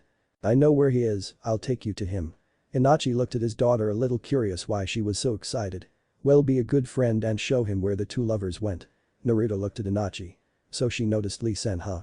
Well at least they're happy if you say that. Inochi nodded. Ino though was a little impatient for time with the hunky blonde and grabbed his arm, pulling him out. No time. Naruto found himself running and almost tripping by Ino's rush, but because of her hold he stayed on his feet. She ran with him for a good minute before starting to slow down and making sure she got a hold on his arm, and she had to admit it was as if his biceps were sculpted by Kami himself. Rugged, jagged as his muscles rippled under her grasp, just the movement of one muscle sent shivers down her spine, and the size was perfect, not overly too huge to move or too little to never lift a weight again, but just right not just right, but perfect. Naruto found her smiling, a slight blush under her ears at the sight of his vision, and just accepted her walking him to Rock Lee before she went her way. Although he knew it was more because she kept getting tighter on him and closer to as she felt his arm up, but not all another hand seemed to resonate just to above his ass and only got lower as it started from the top of his spine. He was really thankful for the running start because if they hadn't seen Sakura and Lee sitting in a small clearing near the training fields, he swore Ino would have done something he really didn't want. He did feel guilty that Ino looked gloomy because she made it here so fast, but he was sure it was nothing she wouldn't get over. Sakura had seen them first, smiling a little bit, her eyes baggy and tiresome. Hello Ino-san. Nice to see you again so soon. Who might this be? Ino grinned instantly. Naruto though thought with a smile. They must have made up while I was away. Ino held tighter to Naruto. This here's Naruto. He just got back. That didn't sit well, as Sakura looked him over once before looking away and towards Lee who heard this and looked too. Sakura though didn't want any conversation right now. Sorry Lee-kun, I'll meet you tomorrow. I've got somewhere to be. She set down her flowers and started to run away. Lee understood, seeing as she had a rough history with Naruto. He looked back. Hello Naruto-kun, it's a pleasure to see you well.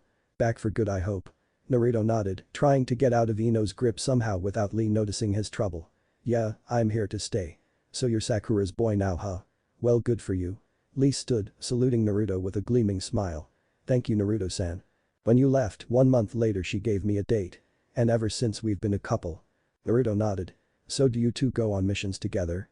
Lee dropped his arm a little and his smile faded for a second. Didn't you hear? Sakura's been dropped as a ninja. She's just a civilian now. Naruto looked dumbfounded. You're kidding. Why was she dropped as a ninja? Lee looked down a little. Rumor has it she attempted to commit treason. I've only heard rumors, but apparently she tried to kill you Naruto-kun. Naruto tried to think when she tried. The only time would have been when Kakashi brought him back. He knew her anger at him was strong enough, but not keeping his promise must have set her off. Kakashi must have saved him then. Well now I guess she's so guilty she wants nothing to do with me, at least this way she thinks she's giving me peace. His serious thoughts though were kept to himself. She tried to kill me, she beat me up every day, it's a wonder she's not dead because of the crime. But I do feel sympathy, I mean her mother must have tried to dump me by making her daughter hate me. Still it doesn't give her the right, so I'll just stay away from the bitch apparently. Lee saluted once more. It was good to see you again Naruto-kun. Naruto smiled before pulling his arm out of Ino's grasp, who found a new hobby of holding onto him from behind. Naruto held out his hand and Lee took it. Good to see you too Lee-san. I'll see you around okay? I just wanted to see if you were okay, seeing as Gaara-san did a number on you in the Chunin exams that one time. Lee nodded, understanding before walking away. Naruto then proceeded to try and rip Ino off of him. Hey Ino-san, what's with you? Why are you holding on to me like this? Ino giggled. Because I think I love you Naruto-kun. Naruto then panicked. What's with you? He tried to push her off and yet she had the strength to stay on. Ino. You don't love me. You and Sakura always fought for Sasuke-san before. Ino giggled still, trying to keep her hold on the hunky Naruto. So what? Can't people change Naruto? I mean Sakura-san and me stopped fighting and she gone to Lee-san. She had a point, but Sakura still had hard feelings, which means Ino might only go for hunks or prodigy students. He even heard she tried to hook Neji once. That made him realize it real quick. That off Ino pig. That made her fall on her butt a foot away, but Naruto was standing over her with a really mean look. You tried to seduce Sasuke, you tried to seduce Neji, and then Sasuke again. I bet you tried Neji a few more times, and now you're on me, Ino pig.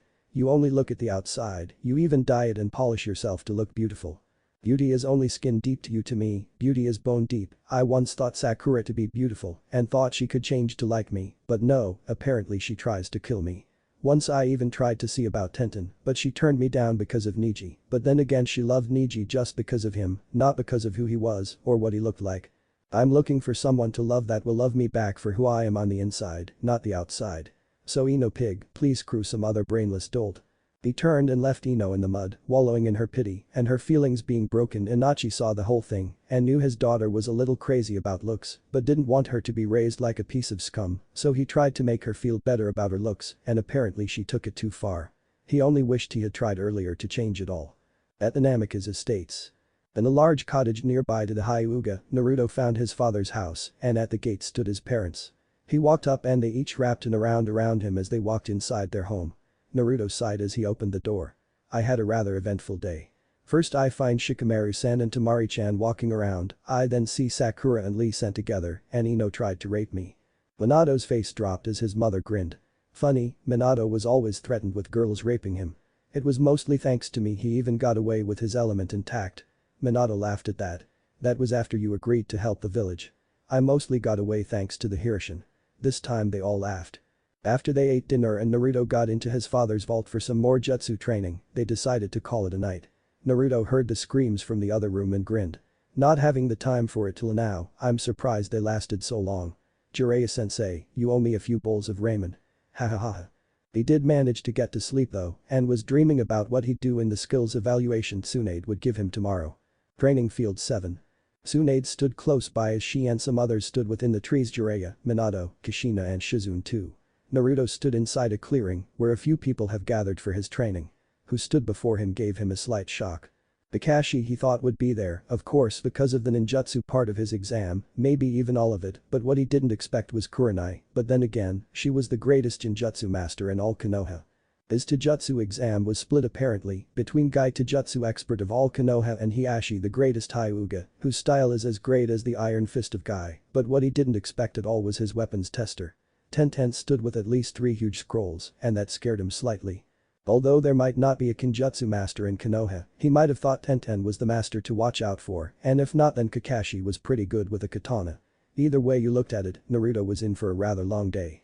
First up seemed to be Kurenai when she stepped up to Naruto. Your first task is mine. Since you can't cast Jinjutsu you need to break it. Break my most powerful one and you'll pass Jinjutsu with flying colors.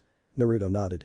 Kurenai stood still for a second before flashing a few seals and in a blink of the eye Naruto was covered in needles, but he didn't die, he just felt the pain and screamed through his teeth. It hurt truly, but not as much as his earlier days where he almost died every time, but it still hurt. And if he knew Jinjutsu he knew only 3 ways to get out of Jinjutsu at all pain wrong, this type of Jinjutsu already give you pain, so hurting yourself won't work, someone gives you their chakra no pen ng. No one will help me here. And pushing your chakra into your body and pushing the chakra of your opponent out of you. Thankfully, he had an infinity amount of chakra at hand and he had very good control. He roared as he concentrated his chakra at a rapid speed, the needles coming out of him, but the pain stayed. He did need more and he grinned, knowing Kurenai was having a tough time holding this jutsu. Kurenai indeed was sweating, seeing the amount of chakra being pumped out and trying her hardest to keep the Jinjutsu in effect. Sadly it was not to be, as Naruto's chakra blasted around and in doing so, Kurenai was done for. Her Jinjutsu in fact was turned upon her. But she backed it up and quit it, a little scared now. Kakashi walked up to her and pulled her up. It's alright Kurenai, take the day off and get some rest, we'll test him from here. Kurenai vanished, a little panicked though. Kakashi took another step forth. Which one Naruto? Kinjutsu or ninjutsu? Naruto smiled. Well I guess I was right, you're my Kinjutsu partner. Sorry to say Kakashi, you're gonna need the Sharingan eye. Oh and a Kinjutsu first. I'm sure my mom would love to see my skills firsthand, that does not include training. Kakashi smiled, he knew Kushina was a hotshot with her katana, in fact she was known as the Red Death. Kakashi pulled out his katana and stood straight, a lazy laid-back stance, but useful enough. Naruto though took another route. He pulled out his small katana and headed backwards, the blade along his arm, his thumb on the tip of the handle, and in front of high with the blade pointing to the side. Flashback in Taki. Kushina smiled at her son as he jumped for joy, having finally earned his katana. Although she was proud of his skills, he still needed his own style. Sadly no one in Taki had skill, and the only other with katana training was someone she respected too much to ask. Although she did have an idea. Naruto-kun, come here. Her son stopped and came up to his mother with a hug, and Kushina giggled at her son, patting him on the head as she held him. You've done very well my son. But now it's time for you to make a choice. Naruto looked up to his mother, a little worried. You need to make a choice, either you go alone now and create your own style, or you stay with your current skills and not be as strong as your father. Naruto looked at his katana now, worried he'd have to leave for a long time. No, he knew he needed this, and he knew he'd be able to do this without messing up Jiraiya-sensei's schedule. He smiled up to his mother.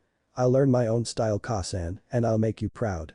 Kushina smiled and held her Naruto once more. I'm already proud of you Naruto-kun. And so he left to practice what felt right to him and found it. Then flashback. Kakashi ran forward in a very fast motion and made it to Naruto in a blink, but Naruto knew and dodged a downward strike, only to slash up to Kakashi's neck, where Kakashi ducked back to dodge, but thanks to his Sharingan being covered, his chin was cut a little as he flipped back and held his chin for a moment, healing it. Good Naruto. You've cut me without the Sharingan. I know that was no fluke, but just in case, I'll use the Sharingan and find out if you're really that good. Kakashi uncovered his eye, and in the second he could see, he found himself on the receiving end of a flashing yellow light and Naruto striking down at him. He was wide-eyed for a second before shifting out of the way before the blade cut his arm off. It only took a moment, but Kakashi was on one side of the field that was now currently in rubble. Truly that was a surprise to everyone but Jiraiya, Kushina and Minato, who knew his strength. Kakashi was panting now, that burst of speed he used to get out of the way was a little too much to use at once. He was truly impressed though. Naruto learned how to gain more strength, much like Tsunade. No, exactly like Tsunade. This was going to be tough. He knew his father's jutsu too, that yellow flash was a very fast move. Wait, there were no kunai like that around here. And this was kenjutsu not ninjutsu. Maybe there was something to the Hiroshin that Kakashi didn't understand about it, and the kunai he would figure it out later. Now was the test. Naruto grinned as he stood up again and lifted his arm up with the katana sideways still. Hey Kakashi-sensei, I let you in on a little secret. Kakashi looked at Naruto for a moment, then the most unsuspecting phrase hit him, you're worse than trash. A loud explosion followed, and in that explosion rage filled Konohagakure, and so did so much killer intent. People thought they would die from so much killer intent and thought maybe the Kyuubi got loose, but no, something worse got loose. Kakashi's rage from being crossed into his own rule, disobey the rules, you're trash, but not caring for your friends, you're worse than trash, and he was called trash.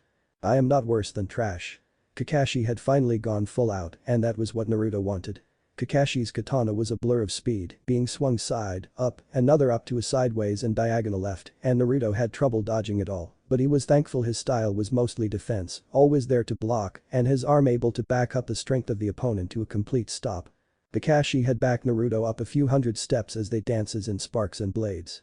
Kakashi was getting tired of this and twisted, using momentum and his fierce power to strike Naruto, but Naruto was ready and twisted to the side and stood stern. His blade blocked Kakashi's easily, and this disorientated Kakashi very much so, where he didn't move until he set foot onto the ground. He moved just as he could because Naruto used Kakashi's strength against him, ducking down and rushing the Jounin. Naruto was behind Kakashi now, his blade along his arm, pointing to Kakashi. A blood splattered along the ground between them, and they turned, still in stance. Kakashi grunted slightly as his side was cut, not badly, but bad enough to stop soon. Naruto took this opportunity of a standstill with Kakashi to mock him a little more. You didn't care for your teammates until one of them knocked some sense into you. Kakashi ignored his pain as once again his anger rose, and his attack continued. Naruto blocked the first blow easily. Obito told you that rule. Kakashi's second strike was faster, but still easily blocked. Obito went to save Rin, while leaving you to your thoughts. The third strike made Naruto lose his stance for a second as his arm vibrated from the third blow, leaving a slight sting. And Obito died because you didn't care until he told you it. Kakashi's fourth strike ended with Naruto's shoulder being slashed halfway through. Naruto was able to stop it with his, but barely enough to keep the arm moving. Kakashi was furious now and not going to forgive Naruto, even if he was his sensei's son. You don't know what you're talking about. Obito was my friend. Naruto swung the blade off his shoulder and swung at Kakashi, who dodged quickly. He only became your friend when he was dying. Kakashi and Naruto exchanged blades once more, struggling to end it. I didn't know any better before then. Naruto ended it and swung for Kakashi's head, missing by a hair. And apparently not now either. Kakashi twisted from the second downward thrust from Naruto's strike and swung for Naruto's arm again, missing as Naruto blocked it again. I cared for you all. Naruto stopped it once more, again and again they exchanged blades, blocking, dodging, and everyone watching had sympathy for them both and knew of Naruto's pain as well as Kakashi's. All you taught me was to walk up trees. Kakashi barely dodged as his blade clashed against Naruto's sideward swing. I also pleaded for you to be on the team. Naruto dodged to the right of the leftward swing to the ground. With Sakura who attempted to kill me, Naruto's sword dented into Kakashi's a little as he aimed for the head, missing. And Sasuke who put a chidori through my chest. Kakashi's blade was cut in half and Naruto's, whose blade cut it, was now at Kakashi's throat as Kakashi was laid on the ground. Time stood still as the two locked eyes, anger and pain filling both. Kakashi was first to speak. I cared for you Naruto-kun, I poured every piece of my blood and tears into making sure you had a teammate you could trust with your life. It's true I failed and Sasuke defected, but I tried to stop him myself, but before I could come back and see how he felt after my talk he defected. Naruto stood still, completely unlenient, as he listened to his sensei. Kakashi sprouted a few tears when Sakura was on the verge of accepting you, it was me who tried to talk to her, but she didn't listen, when she tried to kill you after Sasuke defected, it was me who stopped her, when your teammate stopped you, I tried to help you, I'm sorry Naruto-kun, I truly am, but it isn't all my fault for failing you, it was also your team. Though I tried to help in order for you to be accepted. I wish for your forgiveness. You can hate me for the rest of your life, for what I've done, but please forgive me. Naruto stood up, retracted his clean and undamaged blade. Naruto smiled, soft eyes looking into the pained ones of Kakashi. I forgive you Kakashi-sensei and I don't hate you. All I wanted was for you to know that you should never give up on your team, even when they don't listen. My two-san never gave up on you and Obito and Rin just because you were like us. He gave everything to help you, and he did manage to change you. Kakashi saw Naruto hold out his hand, and in that gesture, he knew he was forgiven and accepted it, being hoisted up on his feet before being hugged by Naruto. At first it gave him a shock, but then he smiled and held Naruto back, knowing his adopted Itato only wanted to help Kakashi with his self-doubts. Most of them didn't understand what happened or what was going on truthfully, mainly Tenten and Niji, but the others did. Guy actually wanted to cry, for real, this time for his comrade rival. He didn't deserve such accusations, even if they were true. But he did need to know it for himself somehow. After it all became sober and the crying, pain and happiness ended for the time being, Kakashi stepped away to go see his sensei, while Naruto gone through his weapons training. In the streets of Konoha. Bikiju sighed as she enjoyed her stroll through town. Yesterday she didn't enjoy it because she was so obsessed with trying to find a water source of some kind, being so used to water in Tsuchi. After finding none, she thought maybe she should accept being in Konoha, seeing as it was Naruto's home. After thinking that she decided it wasn't so bad accepting another village. Actually it might be fun. She did enjoy her night better as she got to know how nature felt like in a forest instead of a cave of water. It was kind of relaxing and the smells were great, almost like perfume all around her, and she loved it. Today she was going to get to know as many good places in this place as possible before searching for Naruto. While searching she found a smell, something so heavenly she almost ran into 5 people while turning corners to find it. And find it she did, in the shape of a small shop with the name Ichiraku. She didn't rush this time, savoring the smell as she entered the shop. When she arrived she saw 2 people, a rather cute girl and apparently her father who seemed like a pretty tough character, but with that smile, he was as gentle as a sleeping cat. She sat down and looked up, closing her eyes and smelling the aroma once more. Tucci noticed her after she sat down and smiled, loving the early service to the shop. He didn't usually get customers this early in the day. Well hey there little lady, welcome to Ichiraku Ramen. What can I get ya? Bikiju looked at the menu and licked her lips. I'll have a miso, pork and a large beef ramen please. Tucci started the ramen for the large bowl as he got the cooked ramen out for the 2 other bowls. AM gave the girl a glass of water. Here you go, water's on the house. Bikiju thanked the girl as she got her first 2 bowls. She grabbed some sticks, all while smelling the sweet scent of ramen, before she started to eat. She took that first bite and her eyes widened and almost popped out of her head. Amazing. After that exclamation she was slurping up the noodles wantonly. Not as fast or as much as others did, mostly Naruto, but she did gulp it down more than normal folk. After eating her first bowl she was about to dig into her next. This is the best ramen I ever tasted. It's almost like you're a gift from Kami. She was just about to eat the first bite of her next bowl when suddenly she remembered something. Flashback in Taki.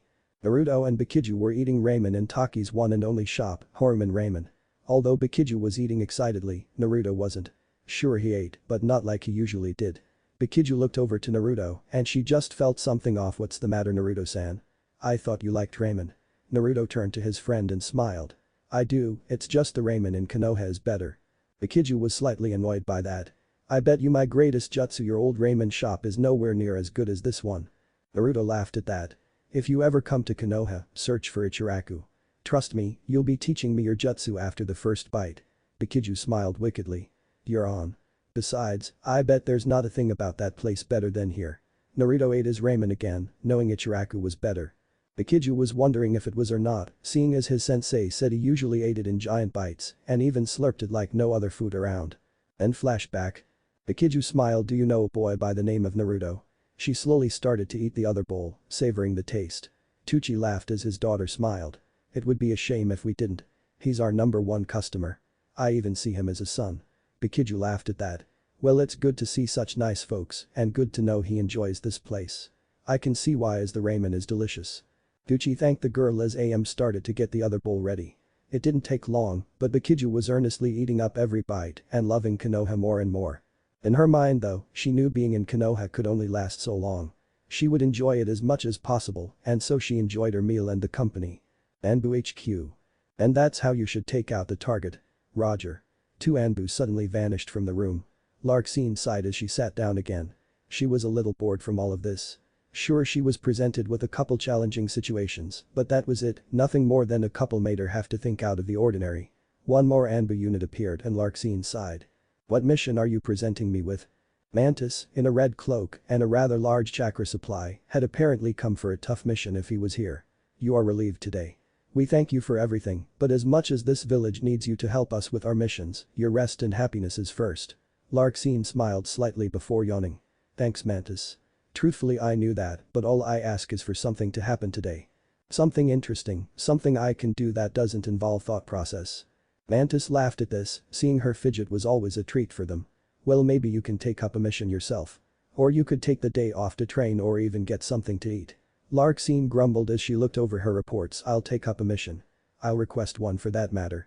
As she began to call out those words, her smirk raised and she vanished, leaving a very stunned and very confused Mantis behind.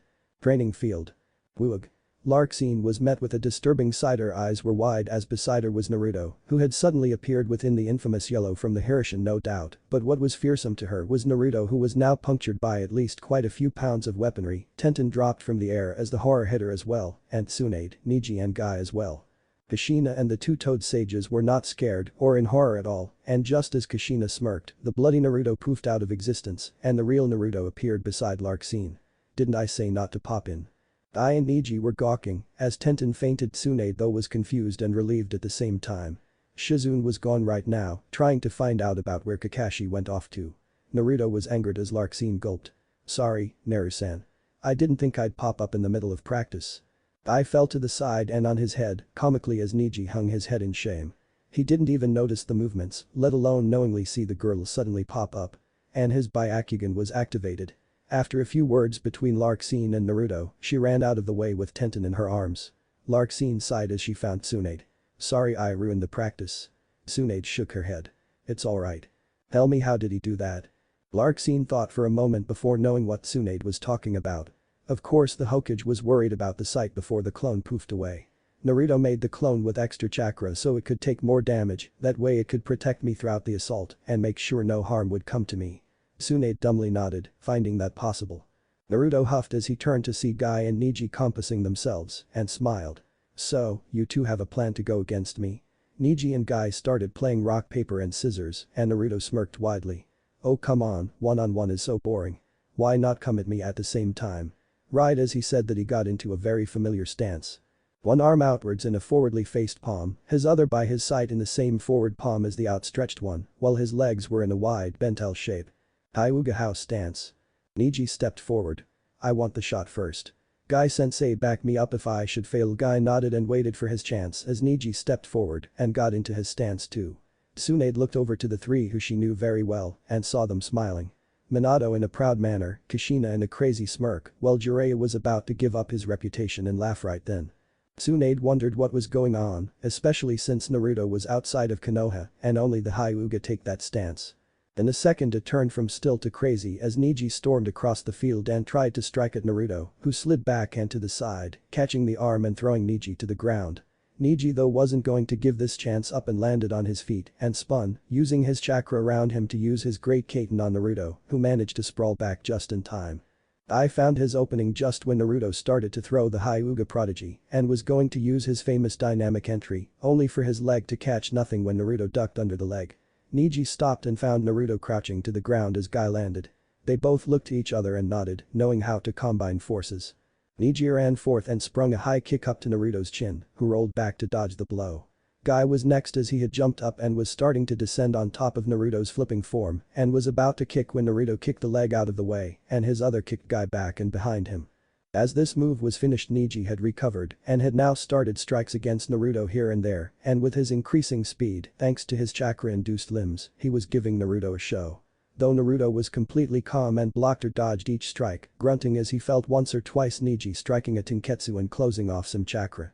I wasn't taking this lightly though as he got up and was trying to punch along with Neji to meet Neji and him battling instead. They had stopped and started to look when Neji saw Naruto just standing by watching, a smug grin on his face. "Hey guys, I'm over here." Neji and Guy groaned before running to Naruto once more and continued their assault. Guy punched for a cheek and Neji kicked for a knee, to be met with a hand rotating in a circle and dashing Guy away and Neji's knee being found against Guy's stomach, who grunted before all three jumped back and in stance again. Tsunade was looking towards the three-person group beside her. "How does Naruto know the Hyuga style of fighting?" Jiraiya answered this. "There's a kid in my spy network. Some former Konoha civilian. He knows the old Hyuga way. It was more perfected before the Hyugas gone to be too arrogant in their abilities and stopped using it and now they are the most lethal clan in Konoha. But because of their quick styles they have low reserves but high control, thus why they have to finish their enemy quickly. This kid though found out about the old ways and perfected them about 10 years ago. When I made it into Tsuchi with Naruto the kid was Naruto's Taijutsu teacher." Minato nodded. "He's also the one who did the jutsu for me to come back alive. He also became a good friend of the family now, he and Kushina-chan were good friends while I was away." Kushina giggled with her grin growing wider. "Yep, he is such a good kid. Not to mention his bloodline helped us out in more ways than one." Tsunade whistled as she found out that a former Konoha civilian was in Tsuchi. Sarutobi must have moved him. "Is the kid a ninja?" All three nodded their heads, but only Jiraiya answered. "He's the assistant Tsuchikage. And even stronger than the Tsuchikage himself." Tsunade laughed nervously as she thought how bad it would be if Tsuchi hadn't been on good terms with Konoha. Neji and Guy once again started to attack as Naruto was continuing to be on the defensive. Neji struck a low blow, trying to close off a few vital points, but Naruto used his earlier moves, much similar to him, as the Hyuga used this type of style to stop opponents' attacks. Neji tried to swing a kick towards Naruto's head Guy gave a punch from the other angle. Naruto ducked easily and grinned as he called out. "Hakesho, Tsenko."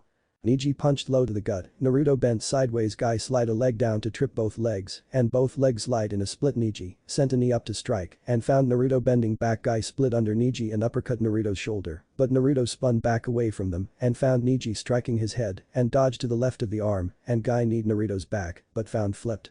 Having the knee pass and Neji try to slam his elbow down into Naruto's chest only for Naruto's flip to dodge both the knee and the elbow and the two to switch sides again. They stopped though as Naruto smirked, his eyes slightly glowing blue. Kushina giggled. "Finally, he's having fun. Guess the two got better too as Naruto was away." Tsunade was curious on this. Neji is recommended for Jounin next week and Guy is our best Taijutsu master. What's this about him having fun? Kushina giggled more as Minato's sweat dropped, knowing where this was going. Kushina looked to her older friend. "When an Uzumaki has fun, or is angered, or in any way gets their blood pumping with adrenaline our eyes glow, but not all of the Uzumaki clan has this ability. Our bloodline was only active in a fair few, which is why we were so feared. I have this Kekkei Jinkei." Naruto's eyes glowed a little, and Tsunade saw this now she wondered what this was. She knew Kushina was a very famous Kenjutsu master of her clan and former village, but never had she heard of this. Naruto chuckled lightly to himself. "Okay guys, I'm impressed. You've awakened my blood now it's time for me to go on the offensive." Both Guy and Neji were at a loss because of this and slightly worried. They knew Naruto was slightly playing with them and were scared he could do a lot worse than only give them a few bruises. Naruto was a flash, and a punch came quick and hard towards Niji's face. It was only a quick reflex and his Byakugan that saved him as he dodged, but only by a hair as the fist grazed his ear. Naruto's second punch came to the other side and found it faster than the other blow, but he managed to back away and dodge in time. Although he found himself in a very awkward position, leaning back and trying to dodge the blow. Naruto however didn't wait for him and delved Niji's gut with a powerful kick and sent the Hyuga flying into the bushes and near Tsunade, where she found him knocked unconscious. Kushina smirked widely as Minato looked on proud of his son. Uzumaki's rare Kekkei Genkai is that once adrenaline starts to kick into our rushing blood, our reflexes become faster, our strength raises tenfold, and our bodies become faster and more durable to pain. The problem with this though is that it stays dormant within ourselves until the adrenaline kicks in, meaning until we've started to have fun or get angry or sad or excited in any way, we're just normal shinobi, which was what caused our downfall. Thankfully Naruto was one of the lucky Uzumaki children to have this ability. Minato cut in as he saw Naruto turn to Guy, who was looking very much worried about his safety at that point. Unknown to everyone though, the Namikaze family kept theirs secret. We have the inept ability to increase our potential. Namikaze children are born talented. They can do whatever they put their minds to, and quicker than the last. I can easily attest to it also, as I myself became Hokage, and also I defeated a Wagakure in the war single-handedly. So because of my Kekkei Genkai, Naruto gained the Uzumaki Kekkei Genkai. Kushina nodded, knowing this was true. Kushina put in her last 2 yen. If Naruto were to give children from normal people, his children would have the Uzumaki bloodline and Namikaze bloodline all at once, but if he were to marry and court with another Kekkei Genkai user, their children would have all 3 bloodlines, and their other bloodline would be more powerful. Naruto grinned as he was awakened. Guy-sensei, you might want to open your gates or this might be a very painful experience for you. Guy didn't have a chance, as Naruto quickly flashed his way behind him and kicked the Jounin away a few feet. Jiraiya spoke this time as he saw Tsunade was still a little confused. Let's just say that Naruto's bloodline is now. Guy stood up and got into his stance. Fully. Guy opened 6 of his gates all at once, and the forest was almost blowing away at the release of chakra. Activated. Guy and Naruto disappeared from their spots and reappeared in the middle in a clash of yellow and green, grappling for control, a crater from their combined powers forming under them and growing around them as it grew deeper. Naruto grinned as Guy was straining from the gates being opened and not able to overpower the blonde. Come on. Let's see you beat me at Taijutsu. They let go of each other and separated, and yellow and green filled the area as they sped across the plains, destroying the ground, the trees, and even ripping the clouds to pieces as they fought with such intensity. I came up to Naruto's yellow-covered form with a multitude of extremely blurry and fast punches, in which Naruto dodged easily while sending a kick or two, only to be blocked by a hand and leg every time. No one there but Minato and Kushina were able to follow the movements of each fighter. Minato because he was the fastest shinobi alive, and Kushina because of her bloodline. Naruto threw a punch at Guy, who dodged to the side and kicked to the blonde's head, only for it to be blocked by the same punching hand, and Naruto twisting around to land a backhand against Guy's cheek, who ducked down and rolled behind Naruto and spun upwards. Konoha de Senpu. Side kicking to Naruto's mug was unsuccessful as he ducked, but Guy didn't stop, he was on the ground again and spun a sweep kick in chance, but Naruto jumped upward, and that was what Guy wanted. He jumped up beside the blonde to give the final spin kick, only to find his leg caught and a grinning Naruto in a blurry yellow light. Satsuna Senku. Minato grinned as Kushina laughed, they knew this taijutsu well, thanks to Naruto exploiting them one time. Jiraiya shook his head. Guy's a goner. I looked on in horror as Naruto was lifting his leg for a kick and saw a bright yellow light for a split second before darkness took him. To everyone else, Naruto was going into a kick and suddenly a bright yellow flash covered the area and Naruto was on the ground while Guy fell from above him. Naruto let his arm out and caught Guy at the last second before walking over to Tsunade. So how were my skills so far? Tsunade was slightly gawking at the performance. It took her a second to get her senses back and smiled. Your kenjutsu was cage level, that's for sure, even if it was short and not very flashy. Your weapon evaluation was short, but it would seem you live up to your high skilled targeting. As for your taijutsu, it was a very amazing show you put on, and I would say you're as good with ninjutsu as you are with taijutsu, right? Naruto nodded, knowing the jinjutsu was a very amazing piece of work for getting out of one. Larksin was swooning at the moment, not even hearing the words before or now. Naruto was amazing. And she wished she could have a guy as great as him. Why not have him? He's certainly good enough and will be needing a few good wives. I'll talk later. Shizune got Kakashi finally and returned. Tsunade-sama, sorry it took so long, did I miss anything? She saw Naruto carrying an unconscious Guy and a Niji right by his feet. Oh, that means I missed Naruto-kun's taijutsu. Sorry I missed it, was it good? Tsunade and the rest of them chuckled and laughed at her misfortune. Minato spoke. It was even better than I could ever do.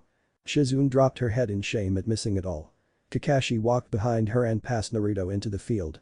Naruto nodded and set Guy down. Ninjutsu now. I'll talk later. Tsunade nodded and got Awakening Tenten to go get some rest.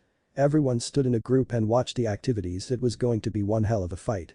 Did you see it? Naruto was asking as Kakashi was getting ready for the last part of the test. Kakashi nodded. I'll think it over later. For now, I want to see what you're capable of. Futon is a rare ability but is a great attacker when it comes to a shinobi.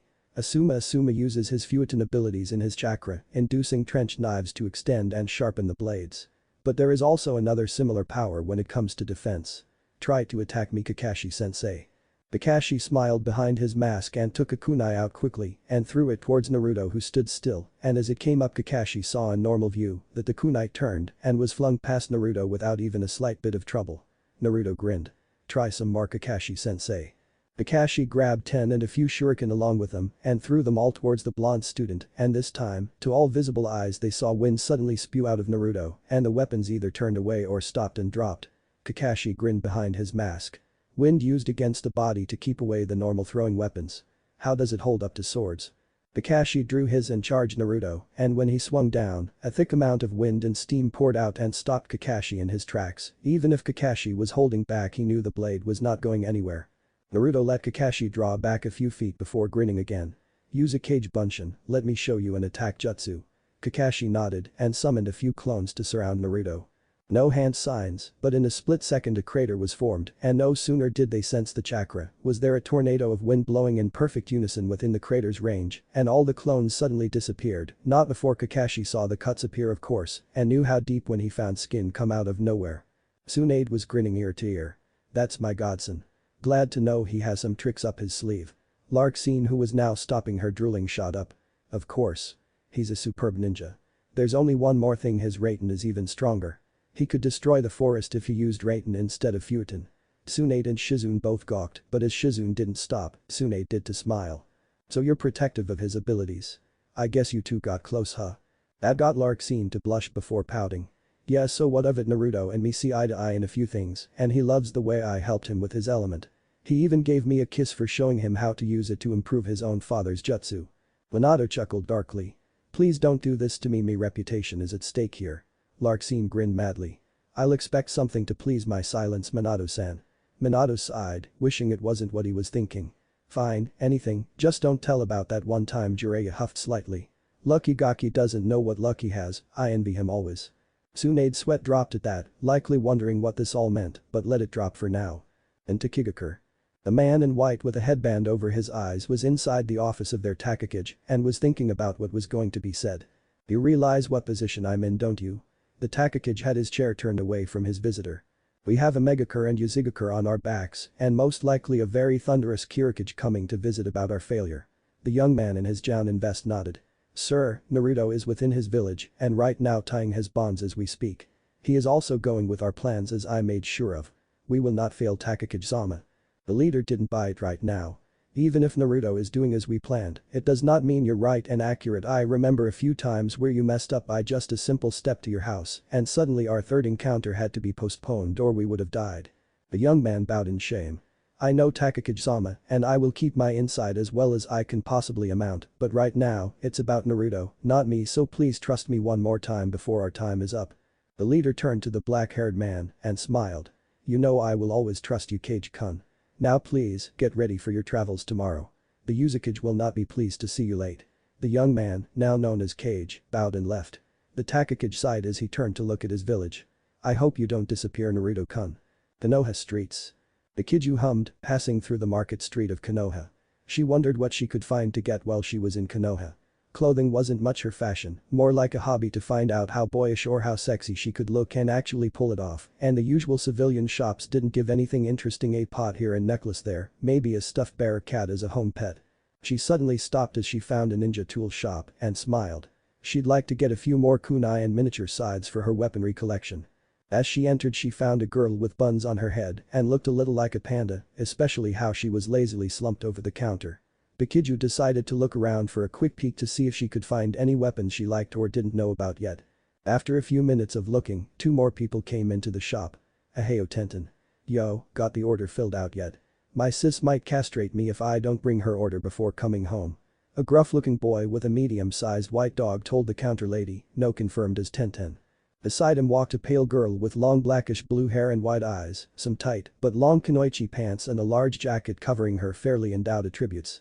Tenten sighed as she pouted at the boy. My dad is out taking a Tsume-san right now you mutt. Kiba slightly growled at the name, but smiled anyway.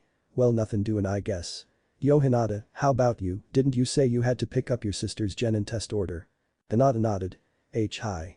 Tenten-chan see could you get me Hinabi-chan's gear? Also you wouldn't happen to have the weapons I asked for. Kiba was slightly taken back. Yo, Hinata, you never told me you'd be getting some weapons to use. Kind of a surprise seeing as your taijutsu doesn't need any weaponry, all mostly about your hands and fingers. Hinata blushed a little and looked away from her teammate. That's true, but I want to improve myself, further Kiba shrugged, sighing. Whatever, you do what you want Hinata. All me and Shino wish for is for you to be happy. Hinata smiled, blushing as she nodded to Kiba. Bikiju was shocked to see a girl like Hinata. No scratch that, she was shocked to finally meet Hinata. Flashback as Taki. Bikiju was training, having a small scythe out and twirling it as she stood in front of a training log. She was huffing, with scratches all over her scythe banged up around the blade, part of the handle bent in a very uneven angle. She wanted that promotion to Jounin so bad she was willing to destroy her body before she quit working on her skills. Her black flower battle kimono was torn almost to shreds, barely giving her cover as she looked a lot less decent than most girls in her situation. She didn't want anything at the moment, not even a fixed kimono. She tried to go once more, but before she could make her strike she felt too weak to continue and fell face first. She panted heavily as she lay on the ground, trying to find her strength again. As she lay there she could feel grass, feel the cold wind along her face, and the smell of trees. She found it all magnificent, but at the same time, knew it wasn't real. Takigakure was almost barren with rock and crystals, only sparse vegetation and a few plants here and there, but still, it gave her comfort to know she could always find comfort within her home, even if she dreamt of another home. She thought she could lay there forever, but found herself hoisted up and laid against a log by a blonde-haired man, someone who she knew very well but has yet to see for at least 4 months, and smiled as she saw his smile. Naruto-kun, welcome back. Find your style I assume? Naruto grinned and nodded. Yeah, and thanks to you, I was able to perfect it. Your scythe practice when I first came here made me realize I needed to use a natural element of my body. Bikiju blushed lightly. You're welcome Naruto-kun. She looked away lightly as she saw Naruto sitting down next to her. It's a little windy, maybe some of the fall managed to break up a bit today. And maybe I could find a way to give you a little training, find out how well you did. Naruto sighed as he relaxed, slightly leaning along her side and more leaning on the log close to her. Nah, I'd rather relax here with you. Bikiju blushed more, trying to hide her face. Well you could sleep in my lap Naruto laughed softly. And let you have your way with me? Sorry Bikiju but my first kiss will be with another girl. I promise you'll have the second one though, I mean, you will be with me alongside my first love. Bikiju nodded, smiling as she leaned into Naruto more. Who's the lucky girl though? You never did tell me her name, or even what she looked like. Naruto looked up at the shining crystals in the ceiling of the village. Well, she's a Hyuga, that means she has pale white eyes, as her bloodline is the Byakugan, and she's a little pale, but always red in the face. She has blue hair and a huge jacket. Her name is Hinata-chan, and if you ever see her, make sure you're nice. If you ruin her good nature I won't forgive you. Bikiju sighed, knowing it was true, but saw the light in his words. He knew she wouldn't. She thought about how the girl looked from the short details, but got as most as she could before falling asleep. Then flashback. Well I hope whatever you got helps you out. Hinata nodded at Kiba who wished her luck. Thank you Kiba-kun, I hope so too I'll really need them for the Chunin exams.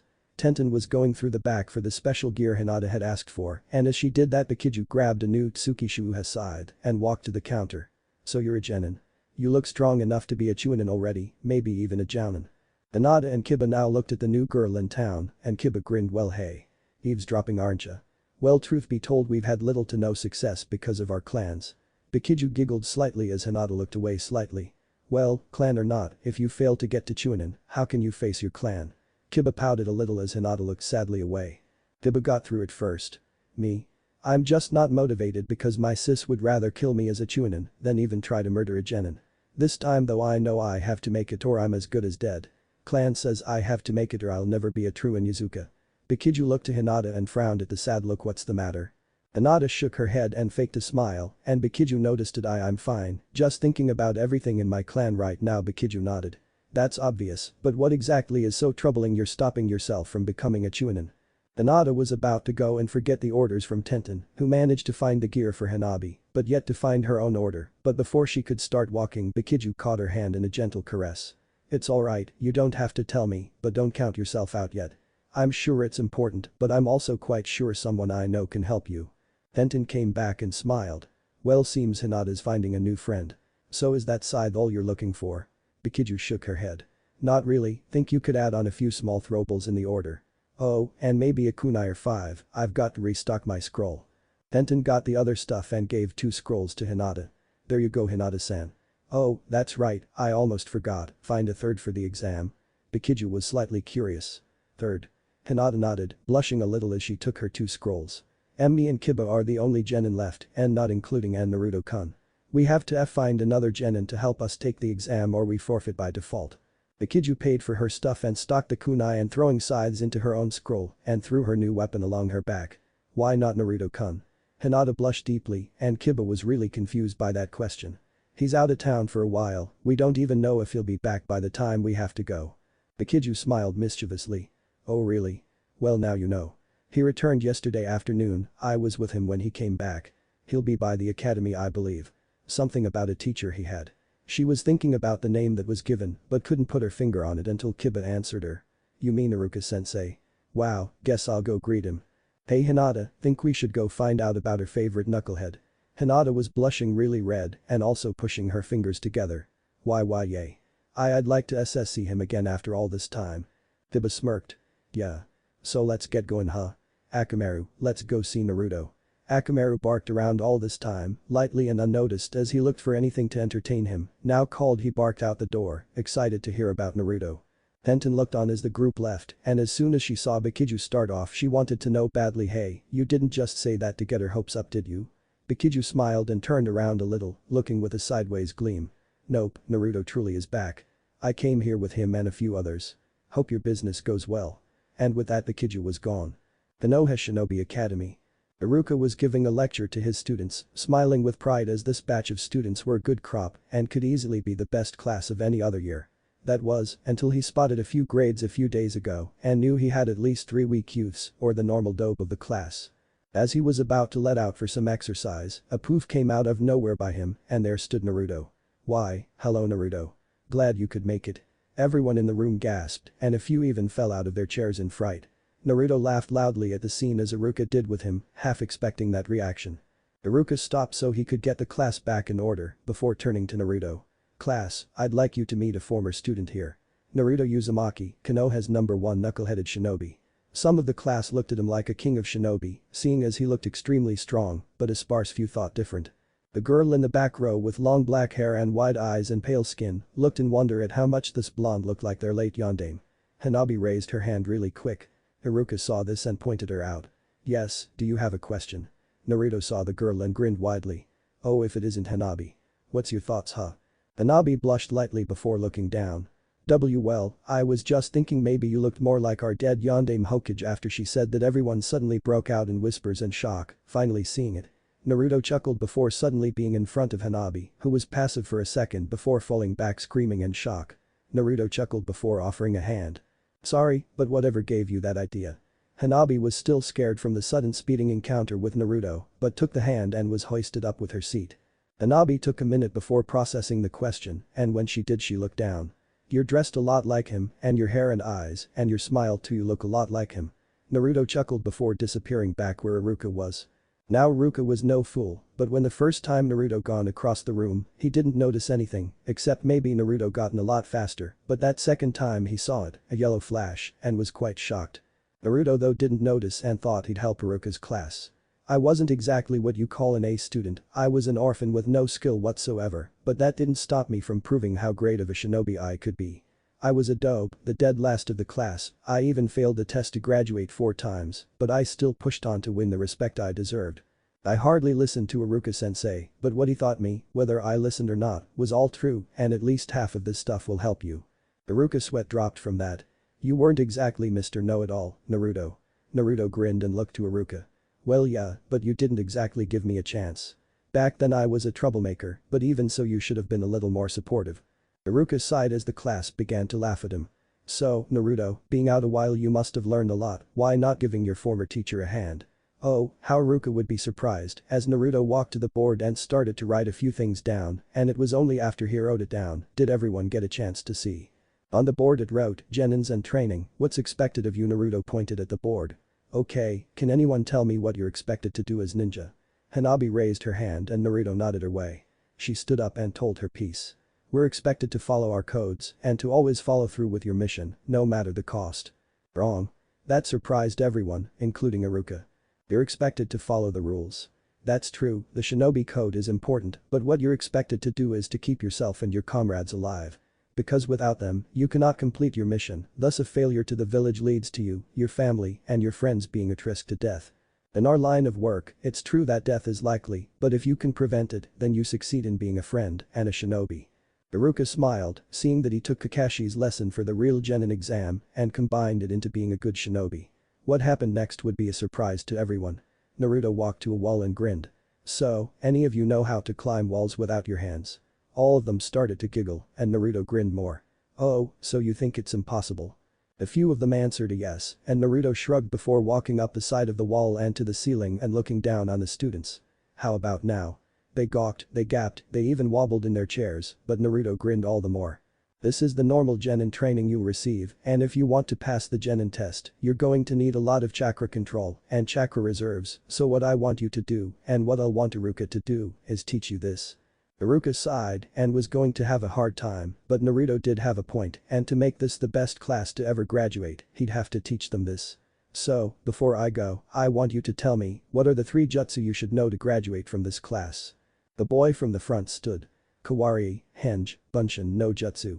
Naruto nodded before suddenly fall to ground. He spun and landed on his feet in front of the boy. With that kind of exercise you'll do those 3 before you can even get near the test. He turned to the door and grinned. Guess I was found out. It'll be nice seeing them again before anyone could ask. The door slammed open to show Kiba and Akamaru, and behind them, panting heavily was a very tired Hinata. Naruto grinned and turned to the class.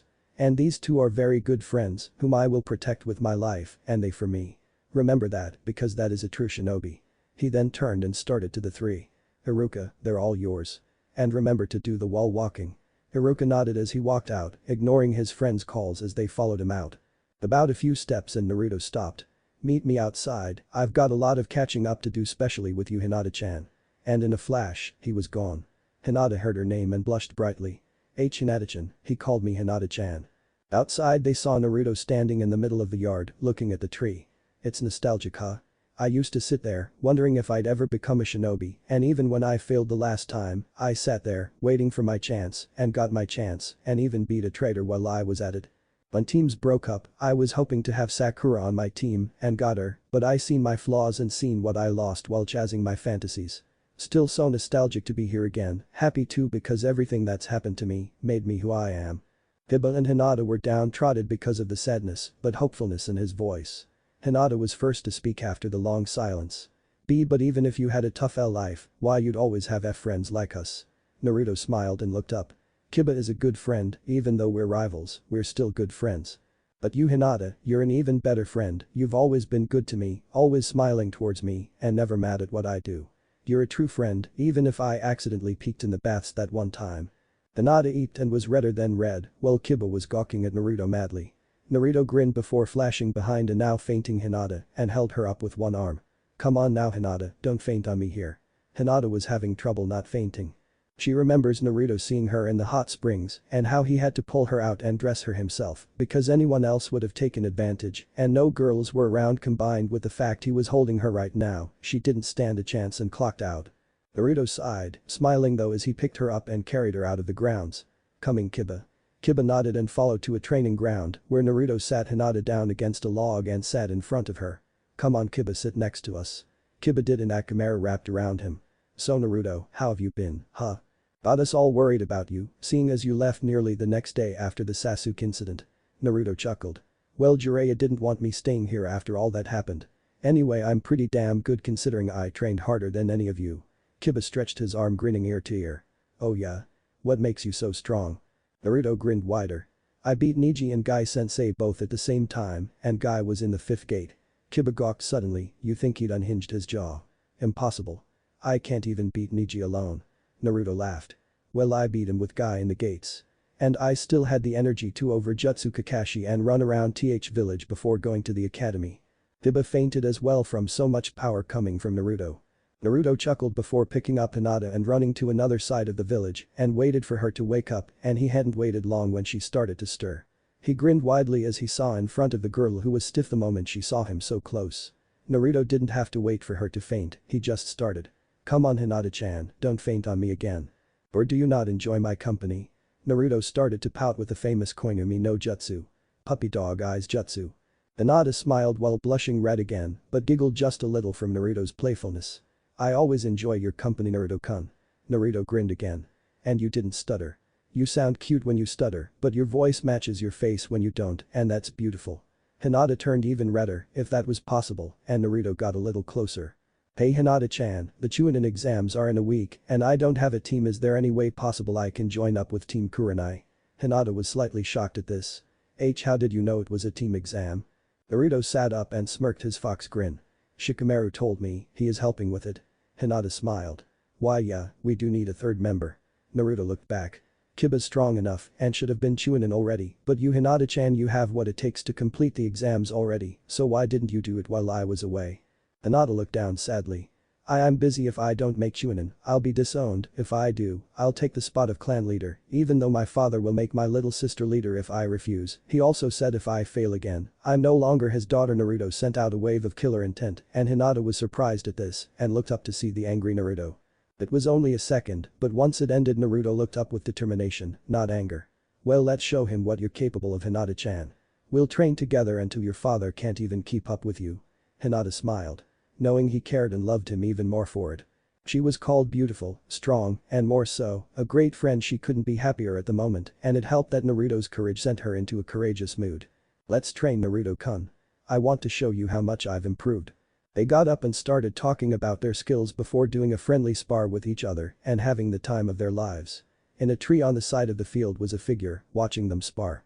The figure grinned wide as it watched. Kyuba'll be trouble, but he'll also be great if we ever get the chance to have him. What if Naruto has harem and Lee bashing Sasuke bashing? And thanks for watching my video till the end. If you enjoy this content then do consider subscribing to my channel and leave a like if you guys need the next part, comment down and thanks for watching the video and see you guys in the next video.